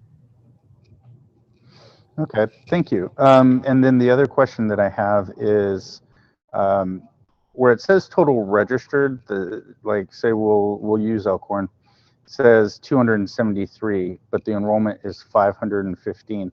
Now I know there's the option for weekly testing, but isn't there also an option for every other week testing? Not anymore. Based on the majority of the comments that I received from the parents, they wanted to just have a one-time sign up. And we've done that. So if a parent for any reason... No, that's not what I'm saying. No. I'm saying, don't they have the option of testing either weekly or every other week? You register once to test, right? And then somebody will pull your kid out of class either weekly or every other week. Is that not correct? Not correct. It's for every week. And if they want to opt out, they can go back in and fill out the form and say, do not test this week, and then we'll put them in the not. Okay. And if they want to opt them back in, they would have to do it again.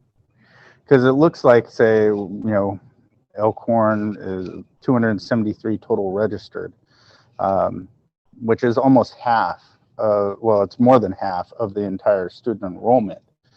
But if there's only 50 being tested weekly, so it looks like we have good enrollment or into the program, but we're not getting those people participating in tests. So I'm just hoping we can find a way to get more advocacy to the parents and say, hey, look, everybody benefits if we can get these kids into the program regularly, or at least more frequently.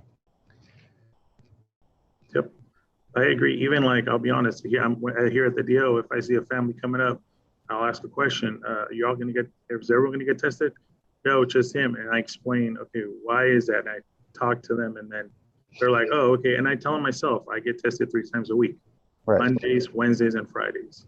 And then they think about it and they go, and they're like, oh yeah, it makes more sense. And then I ended up getting a family of like 5 or 6 to get tested that day. I think it's also conversing and like the messaging that goes out. You know, obviously in the languages, really helps. And we're also working with our partner and translating some of to send another text message, but not only in English and Spanish, but in Russian and another language to get that, to spread that word. Okay, Vice President. I just have a clarifying data question because I just pulled up our dashboard. 0 staff cases, only 4 student cases last week, so we're definitely trending down. I'm just looking at Westfield. The enrollment on the website on the dashboard is different than what you have here. So help me reconcile. For example, I'm looking at Westfield's enrollment where you're saying they have 324 and then 290 registered, but I'm looking on the dashboard and saying 541 students. Help me reconcile, like, why is there a difference? So one of the things that we had to do was when people create an account, the information regarding what school they attend to is not there. So we literally had to go student by student to find out what school they're associated with. And this obviously changes all the time in regards to the accounts. Sorry, I'm trying to find it on the website, on the dashboard. I think where there's actually across the board, what you have in the presentation, everybody's under enrolled. Like all the enrollment numbers are higher on the dashboard. I think those enrollment numbers we have to, Trustee, we have to go back and revisit because those numbers were populated at the beginning of the year, and the numbers on our presentation are as of this week. We ran a report, so that's a good catch. We just have to go back through, like Ridgeway Island's enrollment as of when we built this slideshow was 996, and at one point at the beginning of the year, you know, there were a little bit over 1,000. So the slideshow is actually representing live data through the report that we pulled, or we asked our tech services to pull. So we just have to reconcile that with. So then I have a whole other, like, wow, are that many students have they left? So just that's a side note. That's a side note. I know this is not this presentation, but it's like that's a whole nother conversation. Yeah. So we'll reconcile that, and I'll double check, make sure the report we pulled includes all the students. Okay, we have follow-up from Trustee Carrera-Gonzalez. Thank you. I just want to point out in the presentation, it does say in October, we have 12 confirmed cases on our dashboard. And you have the note that the case rates for the first 2 days in November are 12. And so I just want to make sure to call that out because certainly that's much lower than 53, but we keep saying that we're decreasing students and that doesn't seem to be an accurate statement if you go October to November. So the first, thank you. The first couple of cases in November, several cases are at one school site from the same household.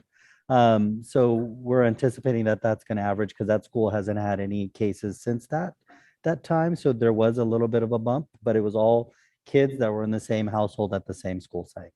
Sure, which might be true of prior cases too. Yeah. This is correct. So, yes. And then I'll just make one last comment because I'm understanding it was never about being mandatory. It was about opting out so that we could help get more kids in from my perspective of what I was hoping for. As we see how many students are registered, it looks like that's really the avenue to go is if our admin, principals, and others can just send out in their normal communications, hey, if you're registered, remember, here's this sheet that you do once. Because at the beginning, we were doing it all the time and I could see some people being registered and just still not understanding that you do one form now and you're good to go. And also from an educator standpoint, it's much less disruptive for an educator to take their classroom through a quick testing and come back than it is to have your students leaving and come back just a few here and there. So I know that in Davis Unified, many teachers just walk through with their class and come right back. And as an educator, in many cases, that could be less disruptive. Just to say that, and we have staff that's literally sitting there with no students at some of these sites. So if we could just I know everyone's working very, very hard, but these numbers to me are really concerning when you think of how many staff members are sitting there all day. And they're just so low at some places. So whatever we can do, and as board members too, to help, I'm committed to it.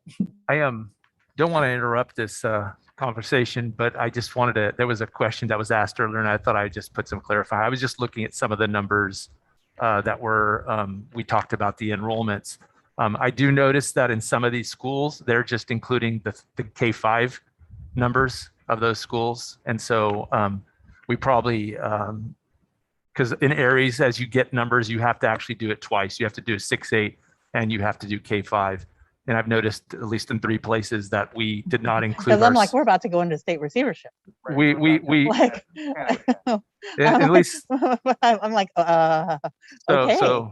Like this whole harmless is what are we going to do? And the reason is it is true that you do lose some numbers at this time, but we did not include some of our 6-8 numbers in this as I'm looking. So I just wanted to kind of clarify that as conversation's going. Yeah, Stonegate too. Yeah, some of them are correct. That's a whole nother question. Just like attendance boundaries. Yeah, we gotta dig into that. So as I look into this, and I'll just quickly, I'll quickly end here. You know, even if we just tested those that were signed up, you know, we've already got a huge portion, over half the district signed up. I mean, if we maybe started talking about that conversation of saying, hey, unless you want your kid not to be tested, say something, right? Because we've already got them signed up in. Aren't they pulling them already? You have to sign up for them. They're registered in with Healthy Yellow because you signed the form to say pull them. But thanks for pulling my kids though. Right. I'm a little bit confused because my kids are pulled every week. So I'm like, what are we like? What am I missing here? But you opted into that, right? Yeah. Right. So as I look at some of these, like there's 227 at Westmore Oaks that are signed up, but only 27 are being pulled out of the class every week. If we, said, okay, let's test 227 that you signed up for, and you have the ability to opt out of that testing, we've already got 227. That's a very good sample size, and it makes the community a lot safer. So I'm just throwing out there thoughts, spitballing, and you're already signed up. Right, and to Sarah's point, it's easier to just take your entire class and run through the testing to not have staff sitting around waiting for doing nothing, people to come out. So if we had, is that?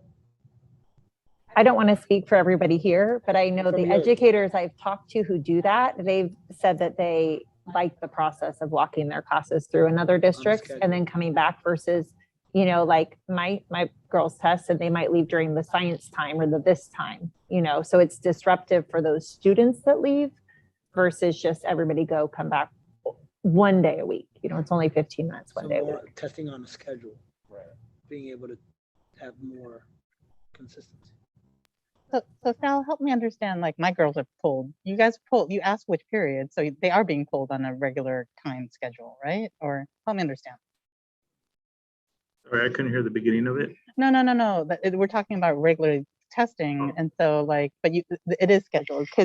My kids are scheduled and they're pulled during a certain time every week. Correct. So it is actually scheduled. Yes, and most of the sites, the admin will get the students to get tested, and they will get the list and manipulate it. For example, certain grades, like at Bridgeway, 6th through 8th grade, the staff will grab the kids and bring them to us, and then we'll test them. But normally it goes depending on obviously the grades, and then we take into consideration the breaks, make sure they don't need 30 minutes and stuff like that. And if there is someone who ate something, they'll get tested later on. Right. So, for example, they'll walk down and they'll go to my daughter's class. I say, Izzy, student X, Y, and Z, come with me. You're ready to go. You're going to go test. And they test, and then they come back, and it takes like 5 minutes, right? Because it's only a handful of kids. But if there's a whole entire classroom that's signed up, instead of pulling them out one by one, the teacher takes the class down and they go test, then it's, okay, we've lost, 15 minutes of class time, but we're all done for the week. I think that's what was kind of being said. So it depends on the educator. right. But it also, it really just depends on, what's the number of enrolled in the program. And it looks like we do have a substantial number of those that are enrolled in the program, but are not enrolled in the weekly testing program. Yeah. So if you just opted to opt out, meaning you signed up for Healthy Yellows Together, we send out a notice that says, hey, you've already signed up for Healthy Yellow Together to do testing. We're going to test unless you tell us otherwise, right? I'm just gonna say thank you, Salvador, for Right. attempting to translate opting out and opting in, and here's Right. another illustration. It's more than just language. It's understanding. It's dialogue. It's conversation. It's all of that. So thank you and the team at just WUSD for helping our families out as best as possible. It cannot be. Yeah. All right. Can I just Yeah, ask, go. though, I'm still concerned about the lack of data that we have in general and what our end goal is here, because we've spent a lot of time on this, and this could be something that we continue to spend a lot of time on. And I see it as a distractor and not as something that's moving forward our education. I'm not sure why we are so afraid of the risk of those who are not being tested regularly. And I see very few people, while it does happen that there are some asymptomatic folks out there. We have a pretty high vaccine rate now among our teachers, and it is less common for our kids to get this and spread it. In fact, it's very uncommon. So I just want to be sure that we are not still COVID. We are not health. I am a healthcare provider, but that is not my role here. Like, I think that we need to be really thoughtful of the end goal with all of this, because I'm not exactly sure to me, I just am, it doesn't make me feel safer to test a lot of people. So I'm a little confused about when I see like 50s and 12s, I'm like, that's freaking awesome, So, and I understand, Sarah, Trustee Kirby Gonzalez, you have a different perspective, and that's fine.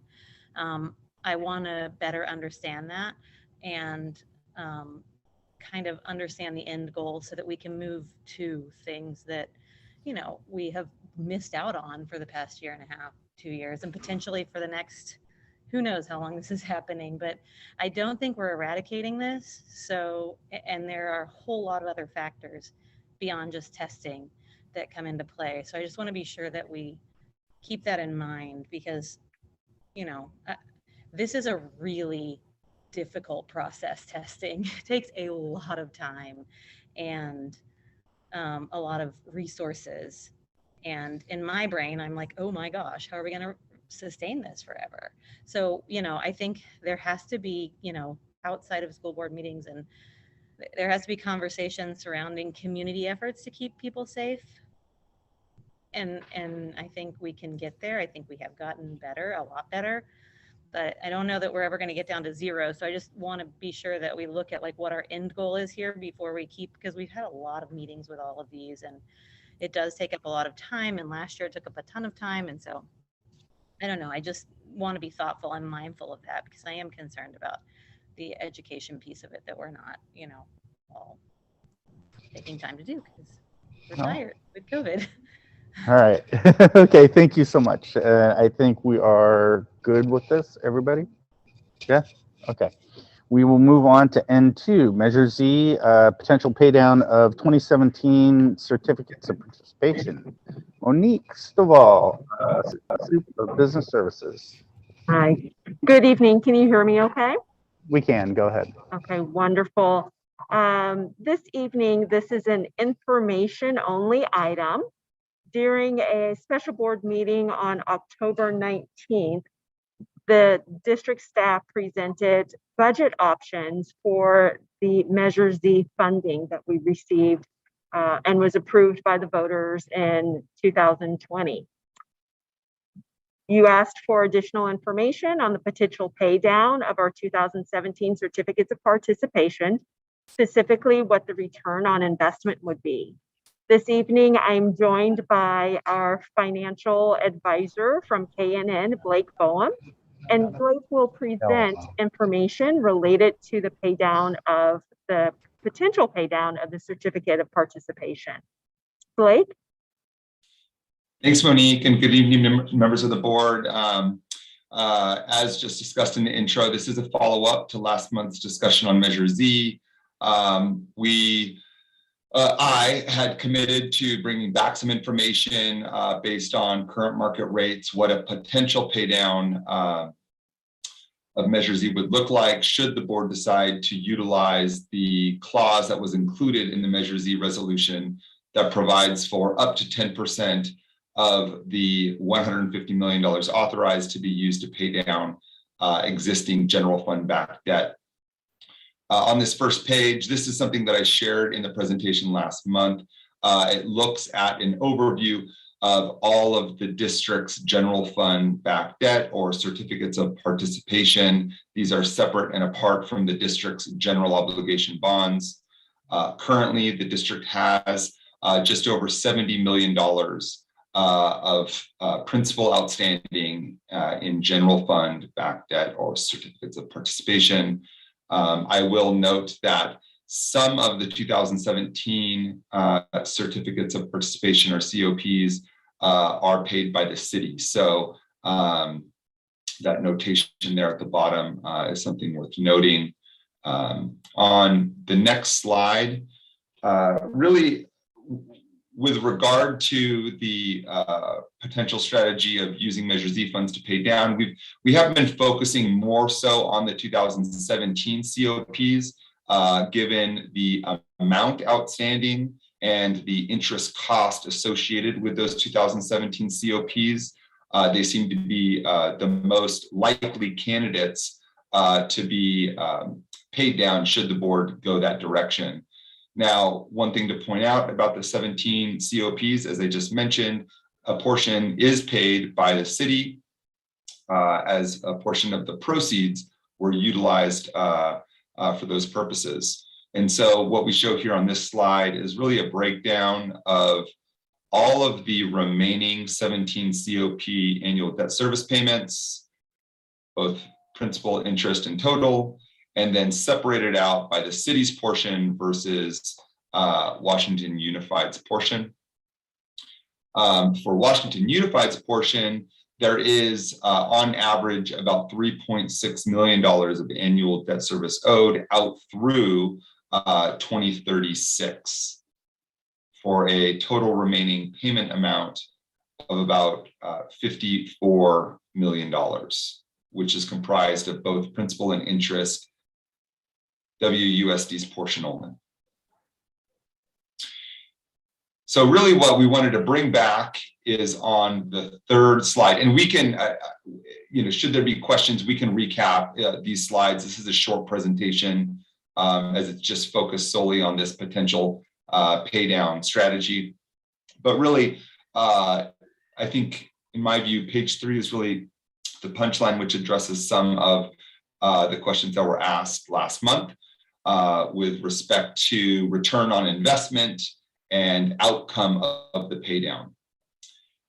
This analysis right now assumes the full 10% or $15 million would be utilized for a pay down with the next series of Measure Z bonds, which is currently anticipated for 2023. And so should the board to move this direction, this is what it would look like.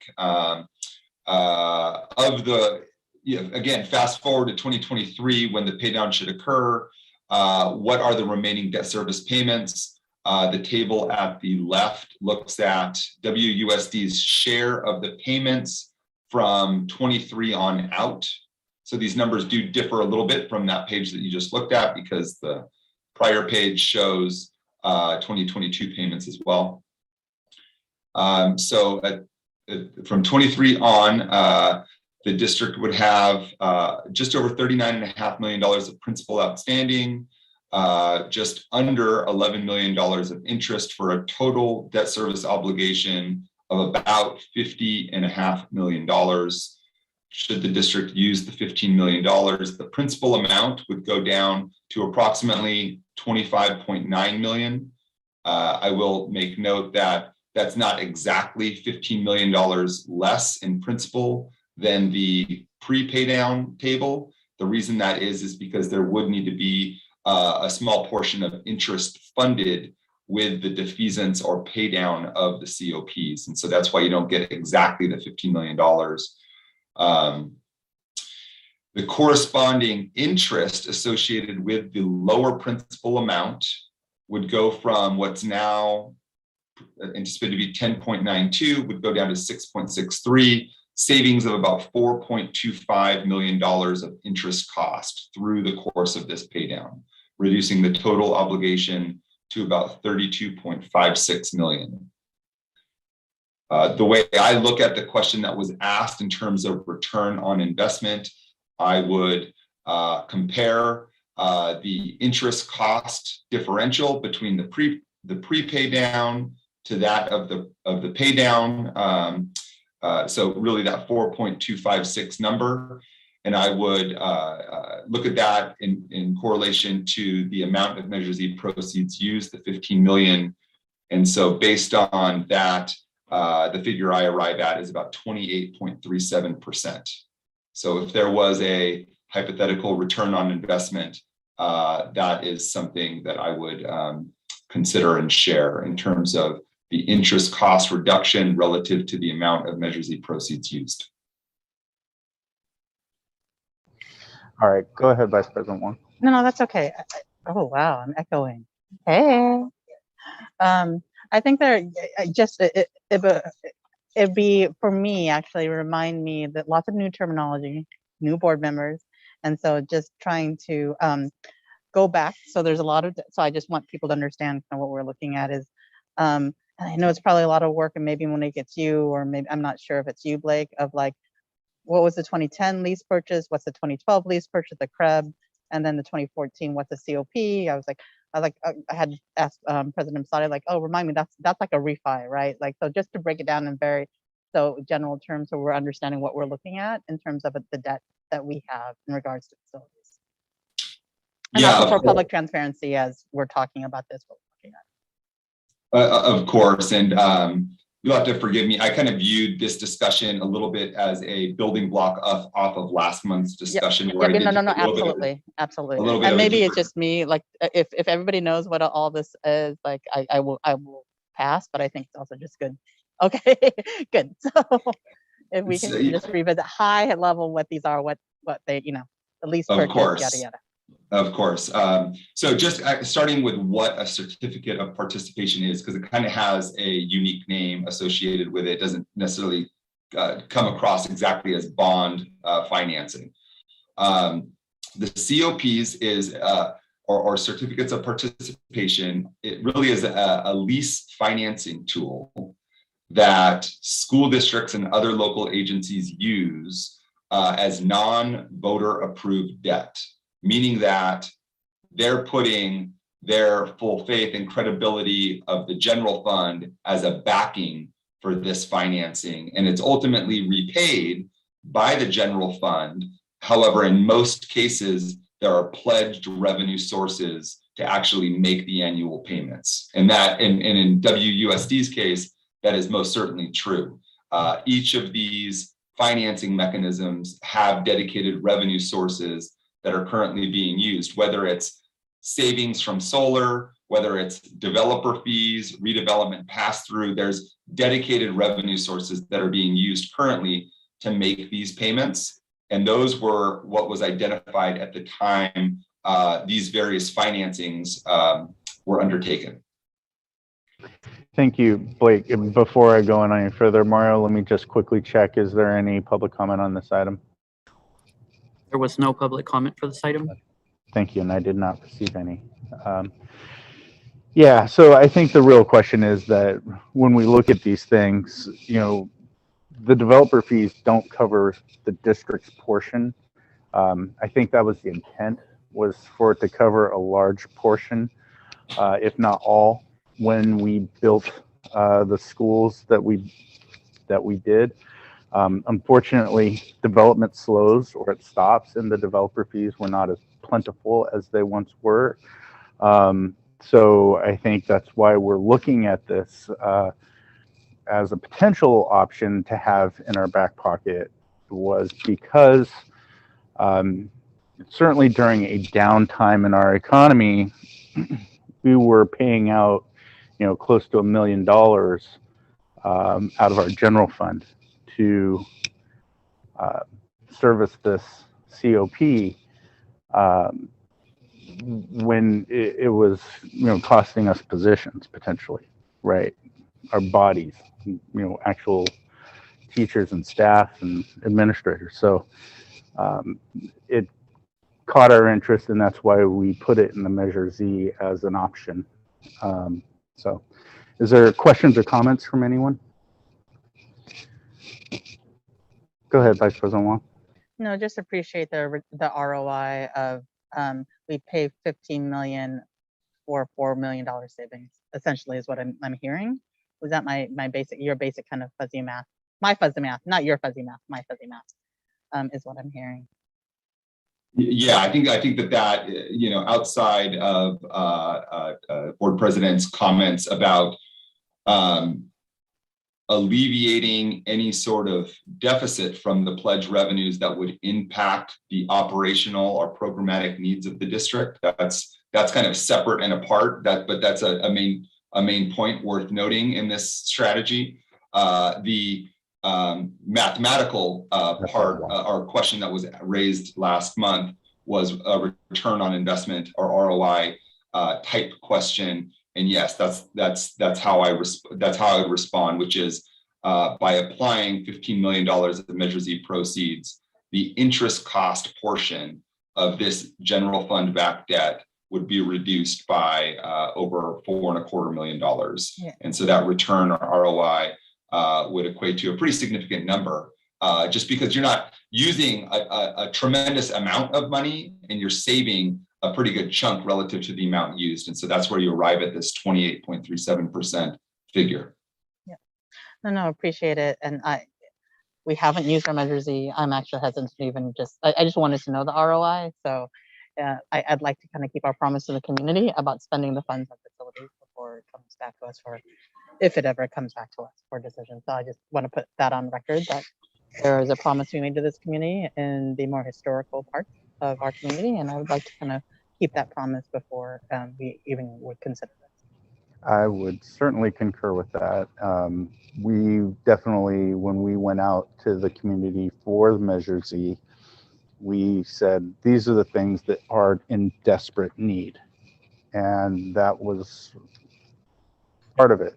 This is actually a part of our Measure Z, but it was, I think, lower on our priority list in terms of things that we needed to address immediately, like Westfield and Elkhorn, and creating, a performance arts center. So, those were things that we promised and we delivered by getting Measure Z passed. So this was definitely something that we kept in there as an option in case we had hard times.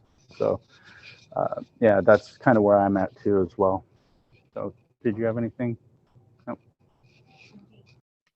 I think I agree with the priorities first. We know Elkhorn and Westfield, but I think that this is really important to keep on the table and not remove. And so to have it right here, because as it was said, not only would it be a savings, it could change. We don't know where we might be with our general fund and developer fees, because where we were 2 years ago wasn't good. So I think we just need to keep this, keep this folder nearby, but I agree with Put a pin in it for now. Put a pin in it. Right. All right, thank you. Thank you for your time, Blake, and thank you for this great presentation. We really appreciate it. We are moving on to N. Okay, let me find it first. N3. Measure Z, special board meeting information request, cost validation, escalation costs, and mitigation plan details. Monique Saval, Assistant Super Business Services. Hello again. This is another follow-up, the last follow-up from our meeting on October 19th, the special board meeting we had on Measure Z. At that time, you asked for additional information specifically on the cost validation, the escalation rates, and the mitigation efforts that we had shared with you. This, again, is an information item. We are not asking for any action taken. So just information and open for additional questions that you may have. As with the last presentation, I do have colleagues here to support this presentation. Angie and Terry from our facilities team, and then also some of our partners from Capital Program Management. I'll begin the presentation and then pass it on to my colleagues. Next slide. We like to begin with the purpose of what we will cover today. We'll talk about costs, and that's details of facilities master plan estimates and the escalation rates, the information that you requested. We'll also share information about the master budget options with and without the debt payment, a bit of a follow-up from our last item.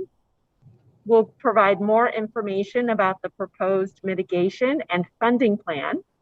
And then we'll share with you the next steps, our projected action plan schedule for projects and planning. Next slide. As with our previous presentation, we like to share this quote: plan your work for today and every day, then work your plan. We have a motto of plan, prepare, and execute. And we want to make sure that we as a district, we're following that motto throughout all of our construction, our facilities, and our Measure Z projects. Next slide. At this time, I'd like to pass the presentation to Angie Nichols and our partners with Capital Program Management. Hello, I apologize, but my camera is having issues, so I will just start talking. Hello, everyone. Thank you for hearing the information tonight. As Monique had mentioned, there was additional follow-up questions that were delivered by the board, and we are happy to share the additional information, starting with the escalation costs and the details that were in the facilities master plan. There were questions as to how those numbers were derived that were presented last month, because they were not easily identifiable in the facilities master plan. And so we actually have Tim Doan, our partner at Capital Program Management, who could elaborate on some of the details that are a part of the backup materials that are attached to the agenda. And also there's a following slide that will break down. If we can go to the next slide, please. So the backup materials are further detailed there, where you could actually see the itemized details of the facilities master plan and the notes taken. And then again, the following slide, please. The facilities master plan quoted estimate that we see in the third column from the left, those are the numbers that you could actually see represented in the facilities master plan. The column next over, the facilities master plan corrected estimate, those are the numbers that are represented from the presentation from October 19th. And so there were some items that were either not included or were the escalation rates were revised to show as apples to apples as to the cost validation estimates that CPM had provided. So there's some variances there, and I will pass it over to Tim Doan to elaborate. Great. Good evening, Board of Trustees. You know, it's one of the, I'm here with my colleagues, Mark Rawson, who's the owner and president of Capital Program Management. as well as Jeff Threet. He's the owner and president of Stone Creek Engineering. He was teamed up with us to help prepare the cost validation estimates that are being presented to you. You know, one of the challenges that I have, I'm a numbers guy, and my challenge is how much detail do I get into, because I have a tendency to go real deep with these numbers and how they were derived and what are the differences. No. So I'll try to be at a high level and then just allow you to ask the questions if I'm not clear enough. If we can go back to well, we can stay here. The question that was asked by Vice President Wong was specifically related to the escalation rates that were being reported in the facilities master plan in the headings.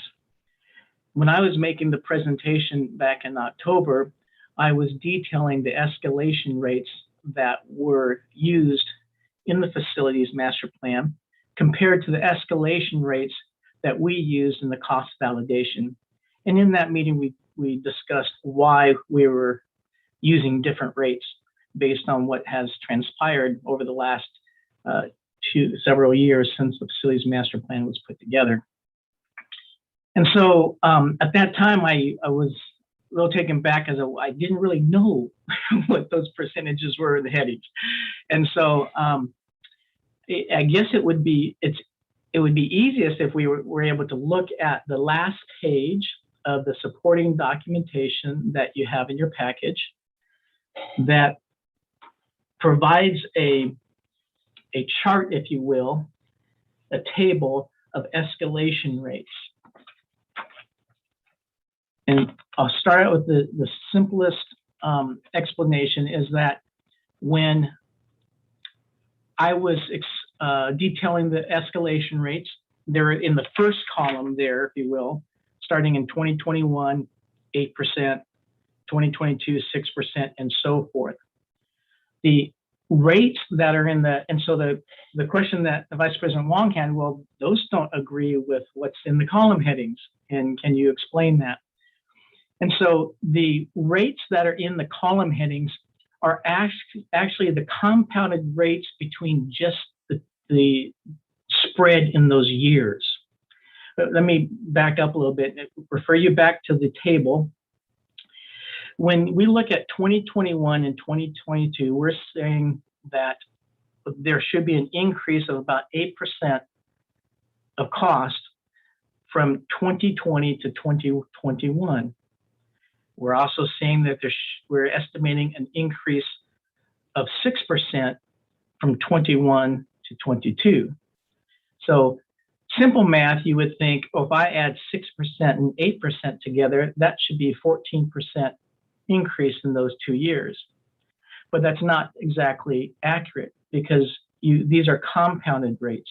You first take the dollar amount, if you will, the estimate in 2020, and you times it by 8% to get a cost in 2021. Then you take that escalated amount and times it by the rate of 6%, and you get the cost at the end of 2022. So you're applying a percentage on top of an escalated amount. And so it's not a flat 14%, it's actually 14.48%. So in the column heading, you see there in 2022, I'm sorry, I'm looking at actually my supporting documentation. If you look at the facilities master plan chart, I'm looking at one of the supporting documentation pages. Let's just take Westfield, page 3 of the supporting documentation. So you see in the column heading under 2022, you see the 14.48%. That's the escalation rate for those 2 years. 8% plus 6% is really, the new math is 14.48%.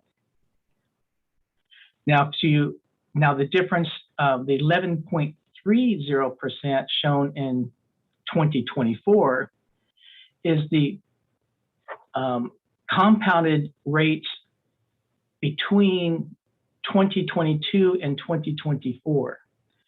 So if you look at the chart again on page 6, 2022 is 6%, or 2023 is 6% and 2024 is 5%. So 6 and 5 is 11, but it's a compounded rate, and that's what. Tim, I hate to, you don't need it?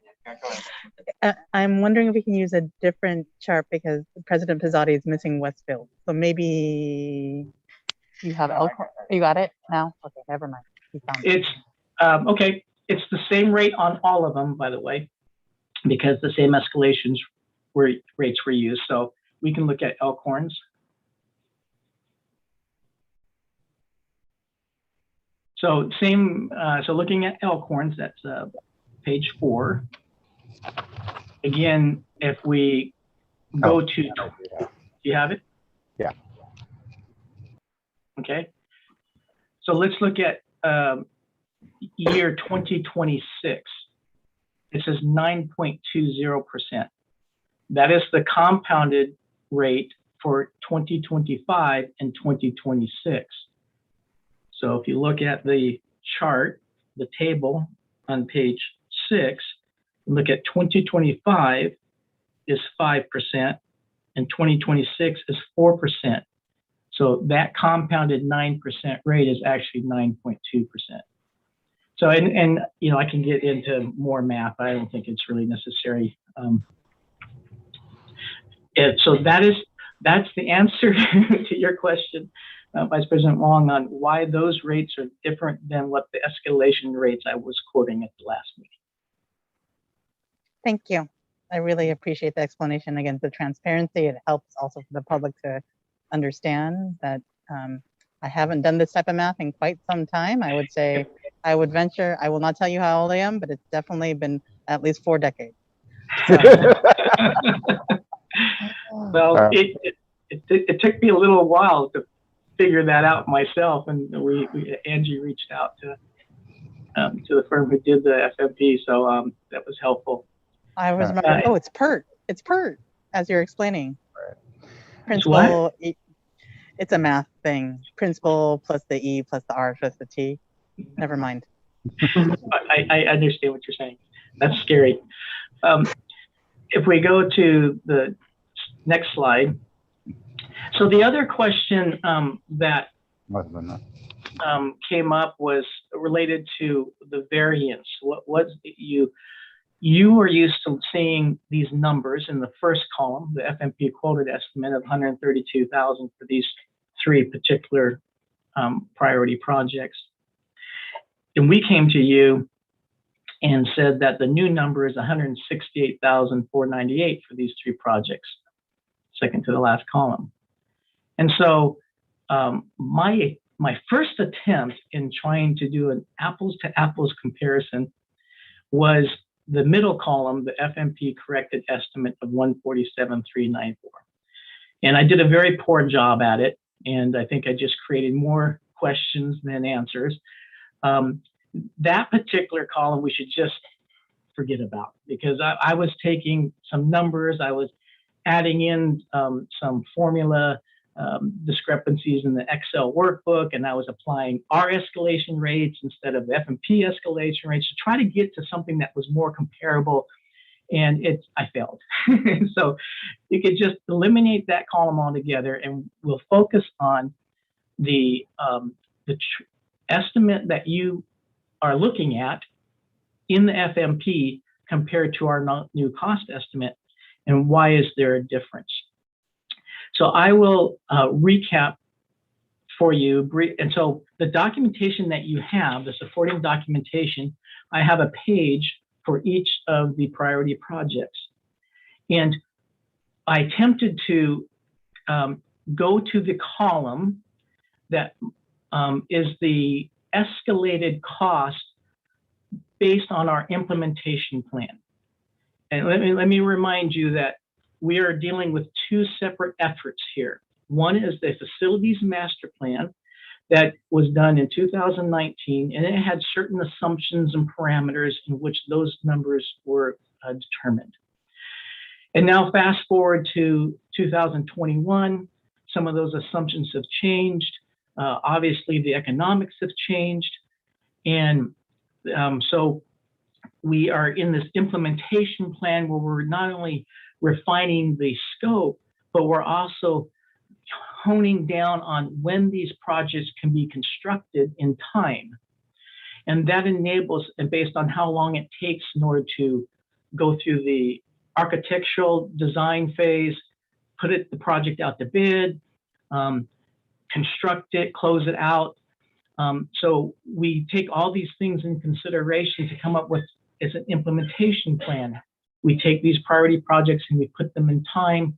We can then determine what's the estimated escalation cost of that time and see how we can practically do these priority projects based on your cash flow projections and when you're going to sell bonds. And so the column, let's look at page 4 as an example. This is Elkhorn Village.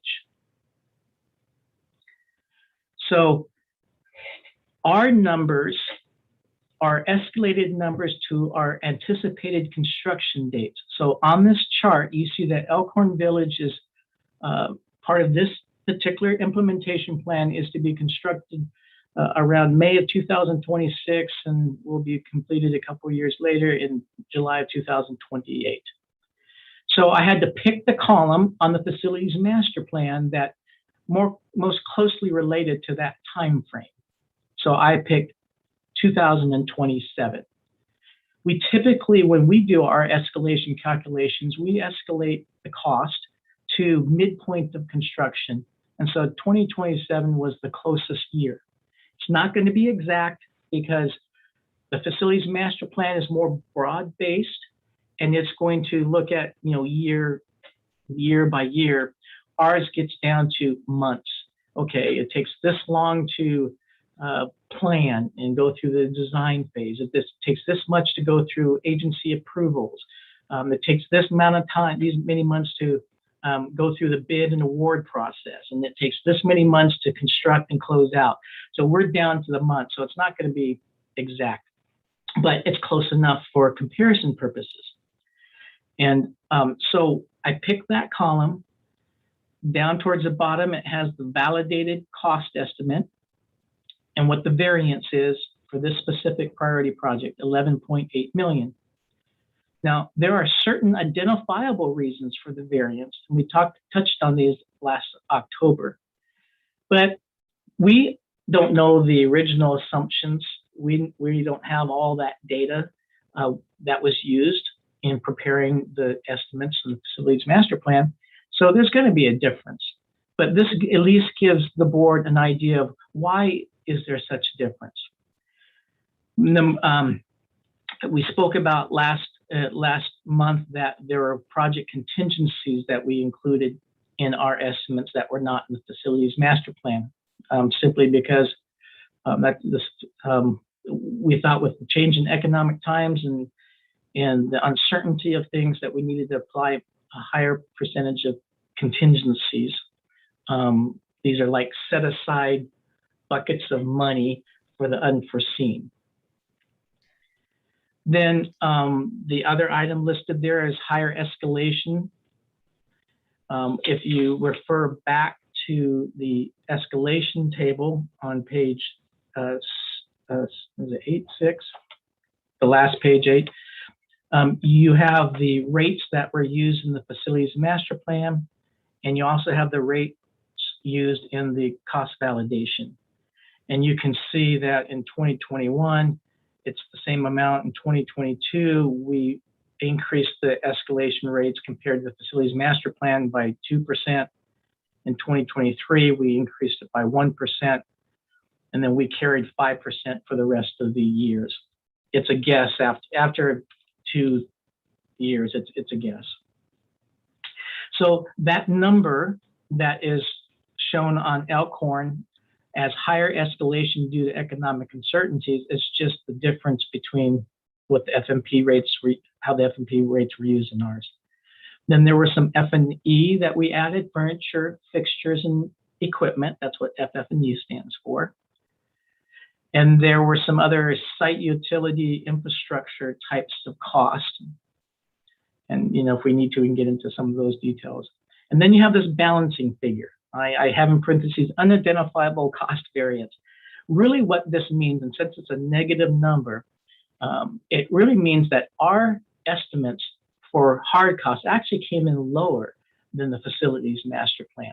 We added all these other items listed there, but the actual hard cost numbers came in lower. And that's because we did some refinement of scope. When we were hired to help with the implementation plan, we had several meetings with the facility staff to try to make sure that we have as accurate as possible what the scope of that work entailed. And there were some revisions that were on, took out some scope, we added some things, but what that's telling you, that negative number, is that our costs actually came in a little bit less. And I think what's important to highlight here is that minus 1.11%. That's the variance that, you know, we don't really know exactly what it is, but we have some ideas, usually based on the difference in scoping. But that's a very small percentage. And so by looking at all these numbers, we feel pretty confident that we have a good feel of what the scope wants to be. And when we compare to the costs that were prepared in the facilities master plan, they were pretty close. And that's our gut check to make sure that we're on the right track as far as the scope is concerned that's being estimated. I know I was long-winded. I hope that helps clarify some questions that you all had. Oh yeah, super helpful. Yeah. Mario, quickly, can I get whether or not there's any public comment? There's actually just a little bit more to this presentation. I'm Yes, sorry, Andy. I'm so sorry. I thought you were done. That's okay. Go ahead. Thank you so much, Tim, for that explanation of the cost validation to be able to answer the questions. And we'll go to the next slide.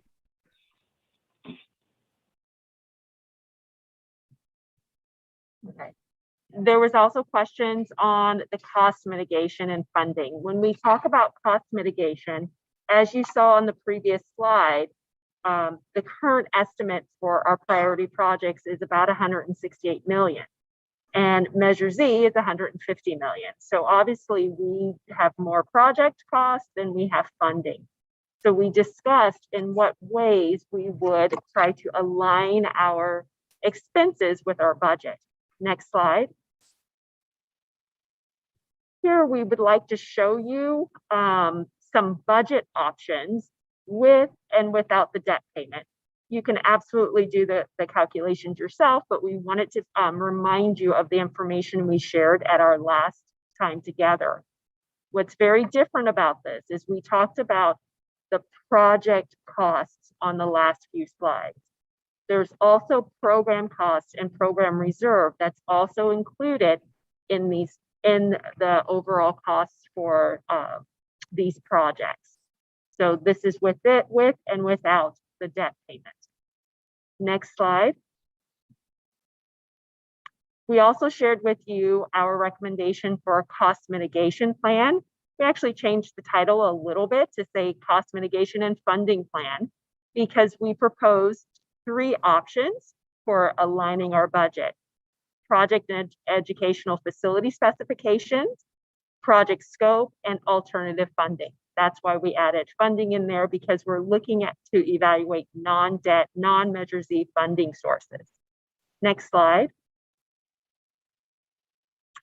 Next, we wanted to provide just a little bit of detail for you on what types of examples would be included in project and educational facility specifications. For example, working with our education services team to design optimal outdoor uses and classroom curriculum programming needs in advance of design will help mitigate the risk of change orders during construction. That would help mitigate our costs. Next slide. Examples of project scope may include materials and demo plans that can be revised throughout the design phase for each project. For example, keeping existing drywall in place and surface mounting utilities, and a variety of other options that could be up for consideration when we're looking at our project scope. Next slide. For our funding options, one specific option that we discussed at our time in October was potentially fundraising and soliciting community and staff volunteers to help organize a fundraising committee to help us with some of our costs, specifically for our Performing Arts Center. Next slide. So where do we go from here? Next slide. We've hopefully have answered your questions and information requests from our October meeting. Our desire and our hope is to be able to come back to you in December to finalize our Measure Z budget, knowing if we are or are not going to include payment of our debt in our Measure Z funding would be very helpful with knowing how to move forward. And we'll come back to you for continued discussion and action on that plan, including the mitigation efforts. In January, it's our plan to release a request for proposal for our Westfield project, our lease-leaseback contractor. February, if you approve, begin soliciting a fundraising committee for a Performing Arts Center. March, establish education specifications for our Westfield and Elk Grove modernizations. And then April, initiate development of the River City High School Performing Arts Center fundraising plan, contingent on your approval of the budget and cost mitigation plan. Next slide. Thank you to the team. Next slide. And any questions that you may have, we are available to answer those. Okay, first let me go to Mario and see if there's any public comment. There is no public comment at this time. Great, let's turn it over to the board. Did you have any comments? I think, go ahead. No, just appreciate it. Where's my best friend, Tim? I really appreciate going to detail. It took me back, like I said, 4 decades. And Angie, we always ask this, is that the contingencies are about $15 million. And so yeah, Tim's saying yes. Do we always burn through our contingencies though? So if that, okay, that's all. Like, I think that's no. Actually, if I could touch on that, one of the details that I'm eager to share is how frugal we are as a district. We have many resources that we reach out to quite often. We like to say cost effective, Angie. I don't know. I think frugal is a better word. Frugal yet effective. So one of the things that we are good at is finding alternative materials that still provide the same amount of benefit as the deluxe version. So when we're looking at the cost estimates in the facilities master plan, a lot of that is what I had mentioned prior in the October 19th, was that is the want to have. But luckily, we've developed a lot of district standards that are very cost effective and readily available. And that's why they were designated as such, as the district standards. So the difference that I would like to point out between CPM's cost validation and that of the facilities master plan is you're also looking at something that is projected by an architect, which is often, we all love architects, but it can be somewhat ideological and conceptual. And then the costs that we have from CPM are from the boots on the ground folks. So that's why there's some changes and some additions to that. So I'd like to mention that. But as far as the resources with the lease-leaseback, regardless of whichever direction the board would like to go with the pay down option or not, there's enough to make the 3 projects happen, but we need to know in advance so that way we could budget accordingly now, because to circle back around to what's now the motto of the facilities department, and I'm going to summarize the Margaret Thatcher's quote is, "We plan today and then we work the plan." There's lots of different variations of that quote, but we're able to make all three projects happen in some capacity. Definitely not what is detailed in the facilities master plan, because that is the Taj Mahal of projects.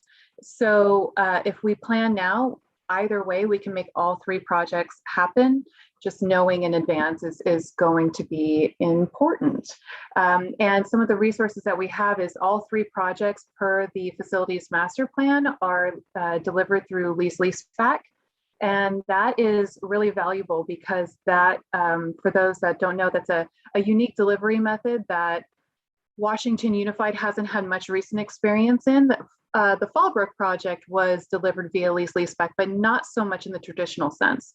In the traditional sense, we would start with the architect and the contractor almost at the same time. And while the architect is in design, the contractor is a part of that and giving different ideas and different solutions. So these are, again, the differences between an architect and the boots on the ground folks. Once we started in construction with the Fallbrook project, our contractor, and I think I've shared with each one of you before, the contractor came up with lots of really valuable ideas that saved the district a lot of money. So bringing the contractor in at the very beginning alongside, so they're almost a partner with one another, that in itself is a huge resource. So we could give them a budget, they design to a budget, and then per the lease-leaseback contract, the contractor and the architect are in agreement that they could perform this project designed this way, collaboratively designed for this price, and then that's the guaranteed max price. So that's something that I'm kind of excited about, because who knows what sort of creative solutions they're going to come up with that are outside the little rectangles on the facilities master plan. Great, thank you, and I appreciate it. And I want to apologize to Angie and Monique for mistaking the two of you. Monique, neither one of your boxes were up on my Zoom, and Monique, when you were talking, I can't see your mouth moving through the mask, so I do apologize. So let me go to the board quickly if there's any questions or comments. Anyone? Just thank you. I like the Taj Mahal too. Vice President Wong, go ahead. We don't need the Taj Mahal. We need the Toyota that lasts a long time. Yeah, and also if I could mention some of the other resources that we have, the one slide that we had for the project scope, there's a ton of options with the project scope. We're not limited to the details mentioned in the facilities master plan. We can do one large building to have several different classrooms in it, as opposed to one long linear wing, which is much more expensive. We could actually, for the Performing Arts Center, one thing that we've sourced out is the original drawings from the original construction from 2008, I believe it was, for River City, because there was the intent of having the Performing Arts Center. We have those surveys, we have the drawings. So there's lots of cost-effective and readily available options outside the facilities master plan, and we can work with whatever parameters you give us. Awesome. Okay, maybe Alexis. I'm told that maybe Alexis. Alexis not is the Taj Mahal. Okay. Alexis is okay. All right, thank you all. I just appreciate your time and going to detail. All right. Better understand it. Okay. Awesome, great, thank you. And thank you everyone for your time and effort and putting this together. This was very helpful for us.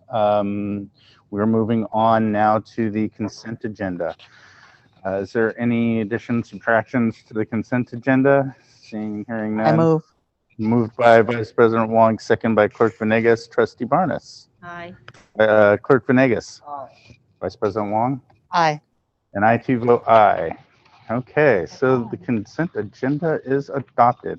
Okay, so we're on to P1 action items.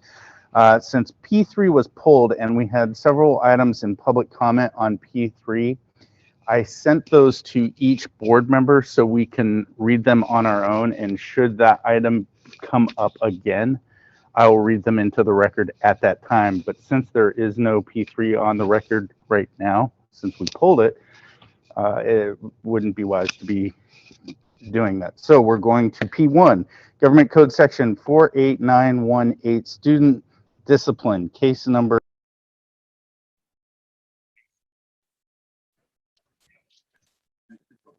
Business Service or Ed Services, and Dr. P. Burns, Director, Special Program.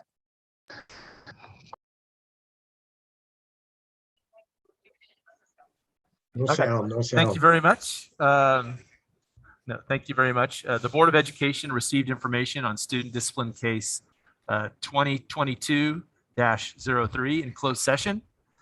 As required by Ed Code, the board will need to take actions on the recommendations in open session. So we are asking that you formally accept the recommendations from staff. I move. Okay. Oh, I don't know if there's public comment. Right. I don't think there is, but I'm going to ask anyway. Mario, do we have any public comment on this? No public comment. Okay.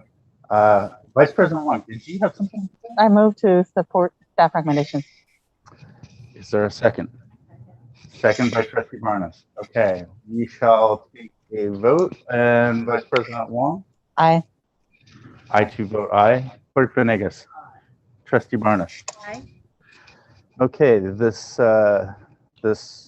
motion is approved. Moving on to P2, approval of the AB 1200 disclosure for collective bargaining agreement with the West Sacramento Teachers Association for 2021-22. Monique Staval, Assistant Soup of Business Services. Okay, thank you for your time. At this point, I am presenting what's known as the AB 1200 disclosure of collective bargaining agreement.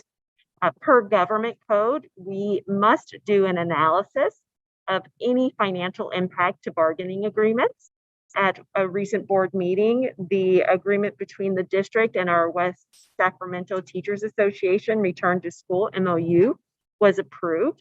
In that agreement, there was a financial impact to that agreement. And based upon our analysis, we have identified that the district can afford that financial impact using one-time in-person instruction grant funding. I'm available for any questions you may have. I'll quickly go to the phone lines. Is there anyone there wishing to make a public comment? There is no public comment. Great. Do we have any board comments or questions? Vice President Wong? Whenever it's appropriate, I will move for approval. I'll take that as your motion. Second by Clerk Venegas. Trustee Barnes? Aye. Clerk Venegas? Aye. I too vote aye. Vice President Wong? Aye. All right, we're moving along.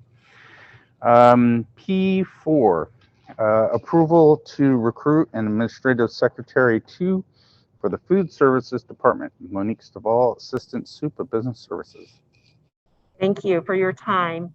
We are requesting approval to add a position to our food service department. Currently, our food service department is in the office, includes our food service director and an account clerk.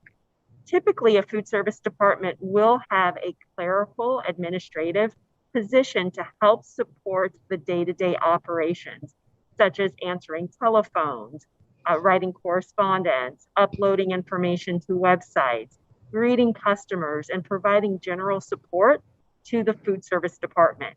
We are requesting that you approve the recruitment of an administrative secretary 2. This position, including salaries and benefits, is estimated at about $87,000 a year and would be paid through Fund 13, which is the cafeteria fund. Based upon analysis of the fund's fiscal health, we do believe that this is a sustainable position. Questions? Okay, public comment? There is no public comment. Great. Comments or questions from the board? No, I think this is a really great position considering the added requirement of feeding all kids, and we know, and we've seen them on that, kind of website needs to get updated regularly. So I fully support this, and whenever appropriately, I'd like to move this. I will take that as a motion, and I'm just going to quickly ask a clarifying question, unless you have another one. Okay.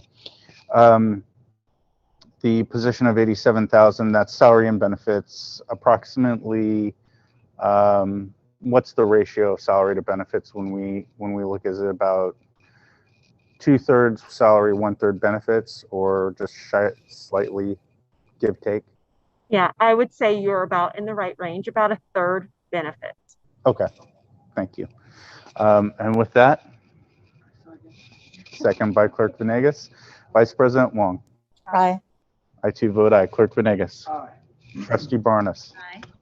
Okay, the position is approved. Moving on to Q1, annual organizational meeting of school boards. Right, I'm moving. Cheryl Hildreth, superintendent. Sorry, I got sidetracked. Thank you, President Pizzotti.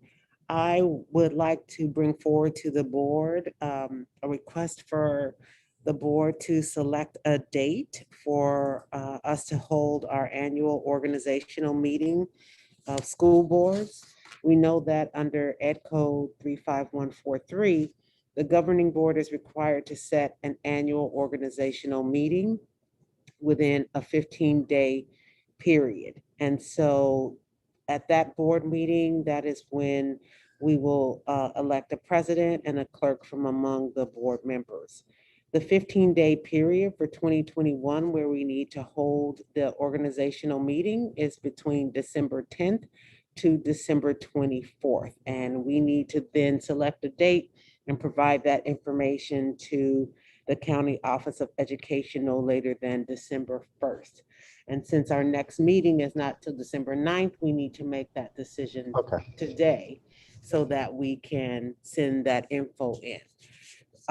So our next meeting is December 9th. Thus, we need to hold a special board meeting between the 10th and the 24th in order to be in compliance with the guidelines. It's probably better to do it sooner rather than later, knowing that we're heading into the last week of school. So there are two dates that I would propose for the board to consider, either to have the special board meeting on this Friday, December 10th, the next day after our board meeting, or if you would prefer to have it Monday, the 13th. Either way, but I would think it's best for us to do it earlier in the week instead of later because of the things that are happening at schools during the last week of December. Right. I appreciate that. Mario, is there any public comment on this item? There is not. Okay, great. Thank you for that. That's actually a good point. And this isn't going to be a long board meeting. It's basically one agenda item to do the president, vice president, clerk, and then committees. That's it. Yeah. Unless we decide to add something to the agenda that is pressing and cannot wait. Correct, but just if knowing we do it on the 10th, we would have just done it. What? The 7th for equity. Oh, the 9th for a regular scheduled board meeting, and the 10th again for. It's fine. I know that we'll have. Which is why I did say the 13th. Just maybe another day to take a vote. Yeah. Just get it done on Friday. Yeah. You want to see us 3 times that week? Well, oh, and by the way, CSBA the week before. I know. And CSBA the week before. So, I mean, it's a break for a weekend before you see my face again. No, we want to see you Saturday and Sunday. God. Well, but then we'll have a whole month of not having seen each other, and then we'll miss each other, right? So, okay. It's either the 10th or the 13th, which make the most sense. I'm okay with either. Do you have? I want to stay in the evening on a Friday night. What do they need to be? They don't need to be here. This is organizational. I mean, maybe Mario. Sorry, Mario. That's fine. I don't care. Whatever staff recommends.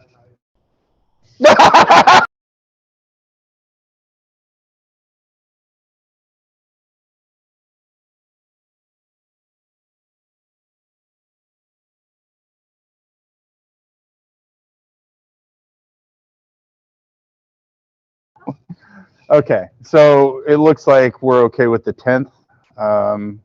Unfortunately, Trustee Curry Gonzalez isn't here. But We have the 13th. yeah, if she can't, we can do the Monday, right? So let's go with the 10th at 5:30, Well, I mean, and we can do it at the district office.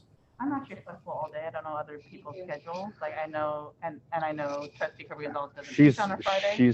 Yeah, she's off that day. What about you? If it's easier on staff to do it earlier. Okay. Earlier than 5:30 would be better. Okay. Then let's shoot for 4, 3. This. No. Hard veto. Does a 3:30 work? 3:30 is fine. Yeah. Okay. So.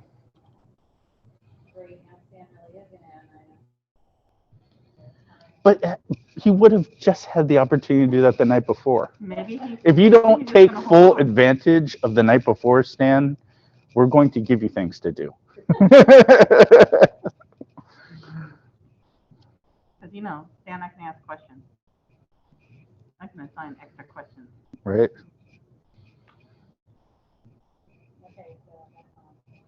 Okay. Okay, so time, and then let's move that down to 3:30 or 3:30. 3:30. Okay, got it. All right, we're good. Moving on to Q2, nomination for School Board Association Delegate Assembly. Cheryl Hilfer, Superintendent.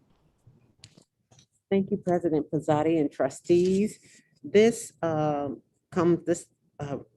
item comes before you with a request to consider a nomination from for representative. I can't even talk, it's so late. A representative for our California School Boards Association needing a delegate assembly person. And the delegates are serving a 2-year term. And currently we are part of Region 6, which includes 19 delegates and a sub-region of 6A. And I believe our own Vice President Wong is currently the delegate. And so now it is time to make sure we continue to have representation. And so that is why we're bringing this forward. I believe that Trustee Wong may still be interested in this position, and if so, that will require an action from the board to put her name forward to nominate for this particular position. Are there any nominations? No, seeing, hearing none. Wow. Wow, public comment? Oh, thank you. I accept. Thank you. All right. Is there a second? I'll second it. Well, the request, actually, I'm bringing the request to you all because I'd like, actually, your vote and your support to actually continue 6A. So For sure. There's no public comment, right, Mario? Okay, thank you. So we have a nomination and a second. Let's vote. Clerk Venegas. Trustee Barnes. Aye. I too vote aye. Hey, Vice President Wong, what do you think? I don't know. That means I continue to be the person on the policy committee because we wrote that. Right. All right. So Yes, we aye. have 4-0. Okay. All right. Thank you. Thank you for letting me represent in this task. Absolutely. Okay, let's move on to Q3.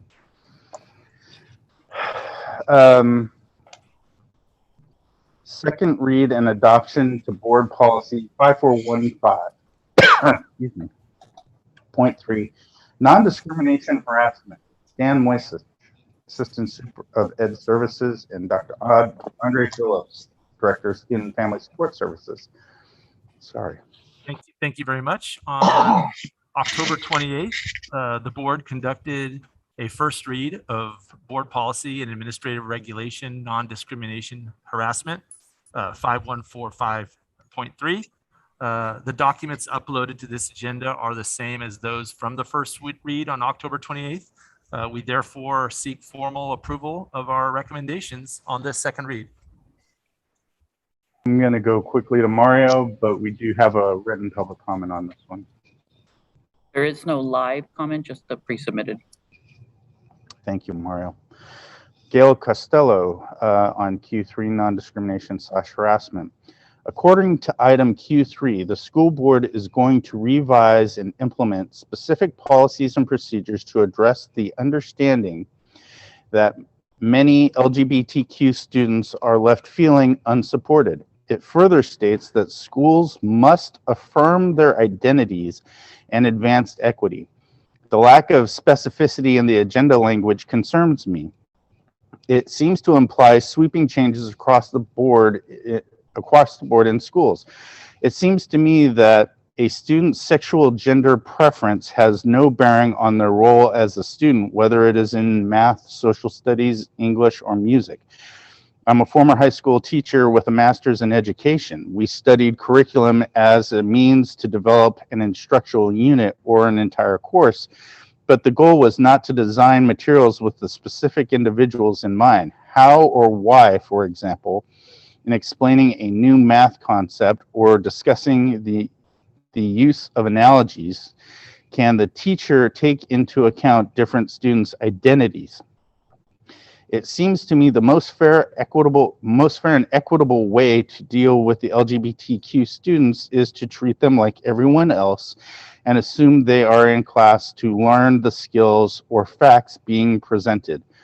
Something like a lunchtime student club could be chartered to help strengthen friendships, just like other student clubs. But I do not believe teachers should be expected to tailor their instruction or grading to individual differences in their students, other than for an official IEP. All of the WSD students in any given classroom have much more in common, and that should be the emphasis, not dividing students up by race, ethnicity, gender orientation, skills, etc. In a math class, the fact a student excels in sports or is the first clarinet in the orchestra has no relevance, and neither should their identity. All right.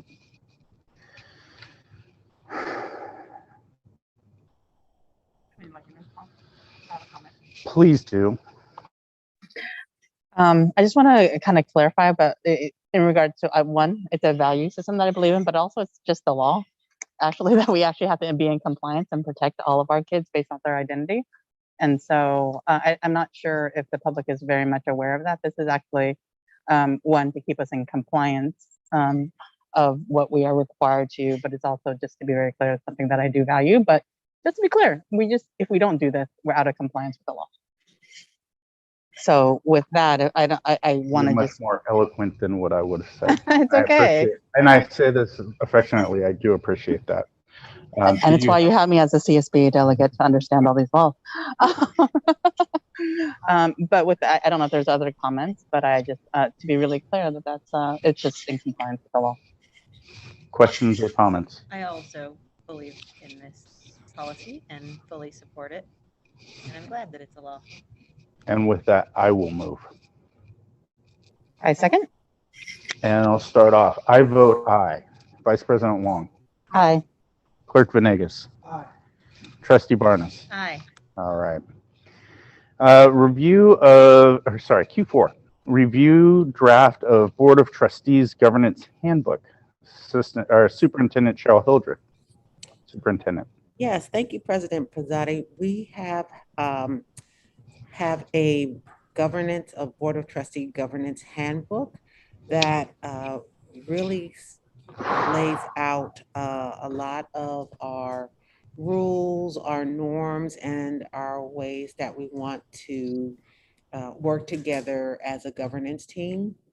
And so I thought that this was a good time to bring the draft copy of the governance handbook forward, especially as we are doing our governance work with Nicole Anderson and Deborah Keys Wright.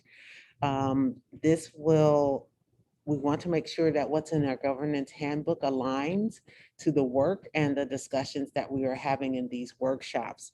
So I wanted to bring the draft copy forward to you now to give you the opportunity to look through it and think about it as we have our next session in December.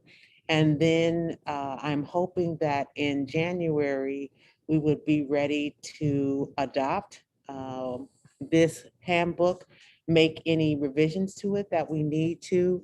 We will have our new officers by that time and our new committee assignments. So I just think that January is really a good time to set our new, making sure that we are following what we said we had in our handbook, but gives us time to make sure that if there are any revisions. And normally when we have new trustees joining the board, the governance handbook is something that we would have reviewed at that time. But as we all realize that the spring was not a normal time for any of us. So I know that Clerk Venegas, Trustee Barnes, and myself were spending our time really focused on the safety and bringing our students back and getting some forms of hybrid and just making sure the safety protocols were in place. So now that everyone has had the opportunity to really understand and become more familiar with the roles and providing clarity, I'm looking forward to this discussion.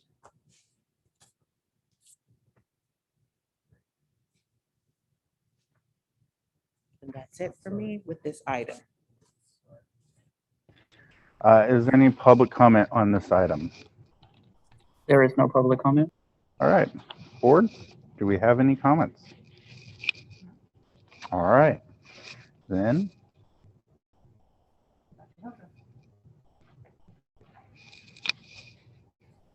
Okay, just want to highlight a few things of what's happening in our district. So if we could pull up the slide deck. There was no need for a motion on that, was there? No. Okay, I didn't think so. Okay.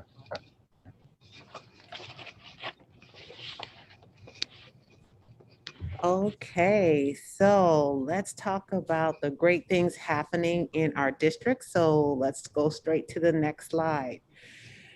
We heard a lot about the testing and the things that are happening in our district in our information item, but I have to just pause and celebrate that we have the opportunity to have our students to receive the vaccines. This has been something that our community has been waiting for and wanting to have our younger students have the opportunity to get the vaccine. So we're so excited that that opportunity happened literally overnight. So we know though that we received the approval, and the next day or so we had a clinic at Elkhorn.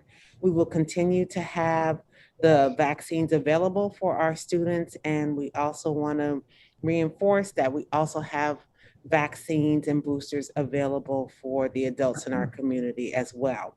Our data is trending downward, and I believe that it really is because we are all taking our health and safety precautions very seriously. So just wanted to highlight that and celebrate the good things happening in related to vaccines.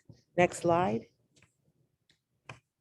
Again, just highlighting where our upcoming clinics will be held. So it's about spreading the word, getting that information out next week, where our families can go to Riverbank and Southport, and then go back to Riverbank in December for that second dose if you received a vaccine last week, And on our website, we will continue to provide the information for families and community. Next slide. Want to say a big shout out to our middle school sports championships.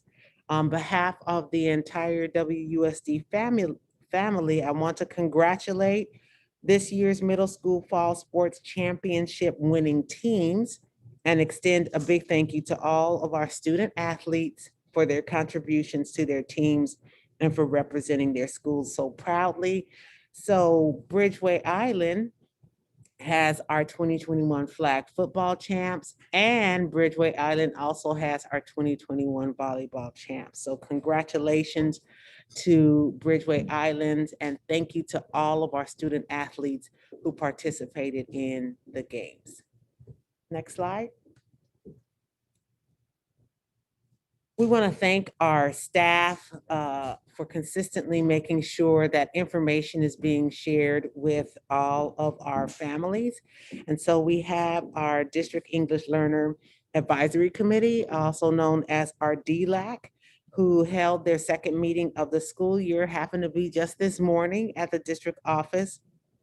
The agenda featured information for our families about the LCAP and the funding directions from the LCAP. And we talked about a review of the annual language census. That we asked our families to give us a needs assessment, and then shared COVID protocols and updates. So we really want to make sure that our families have the opportunity to know what's happening in our district, and especially to make sure that we are getting feedback from the families who are the parents and guardians of our English learners. Next slide. Just a couple of updates.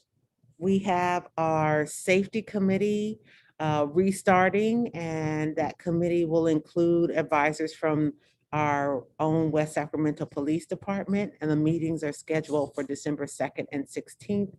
We are so thankful for our partnerships with WSTA and CSEA and making sure that there's representation on the safety committee from both bargaining teams, and we will have representation from parents and district staff as well.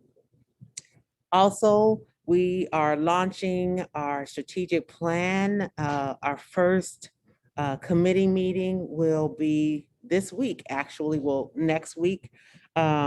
Monday and Tuesday, we're going to have our core planning team, and that's our team who's really going to be the voice of the community and spending the time to look at all of our data and then bring information back to share with our community, our school teams, and with the board. So looking forward to those meetings next week.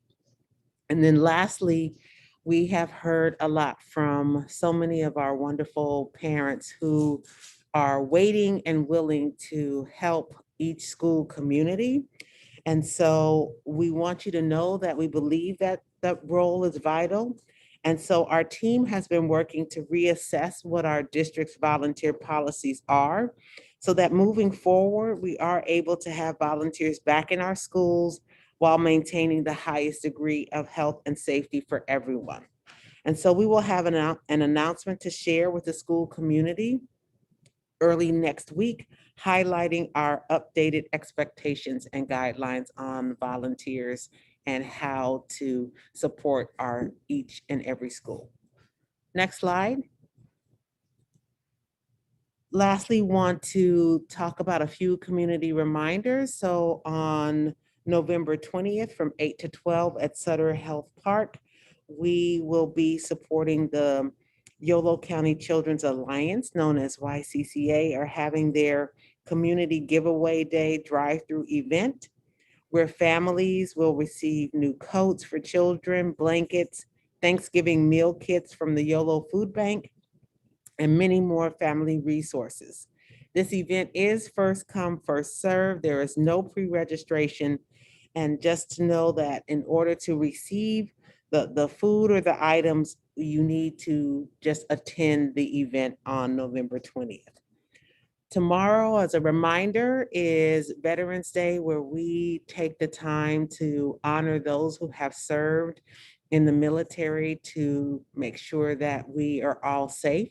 So our schools will be closed, and there is going to be a Veterans Day parade and other Veterans Day observances throughout the community. Next slide.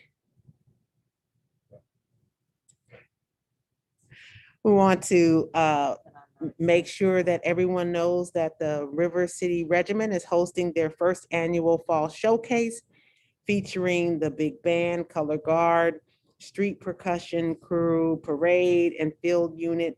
And it will happen Saturday, November 13th. Gates open at 6:15. The showcase starts at 6:30 at River City High School. So please support. Next slide.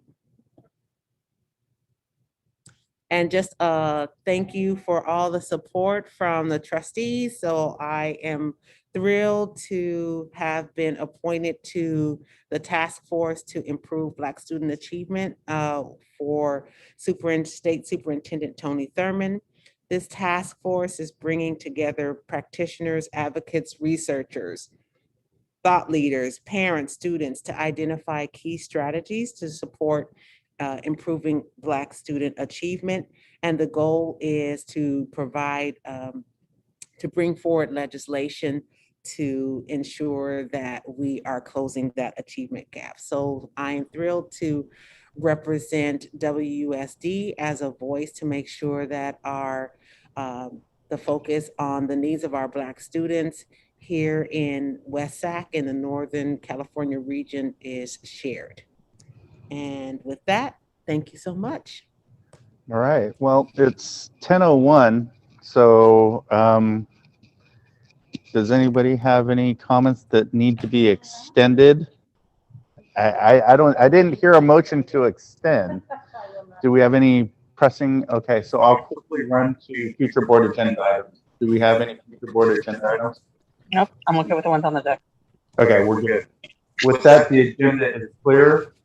And so let me quickly read these. Self-board evaluations to be determined, update on about available live translation services in December 21. And with that, the agenda is clear. We are out of here at 10:02. So, all right, thank you, everyone.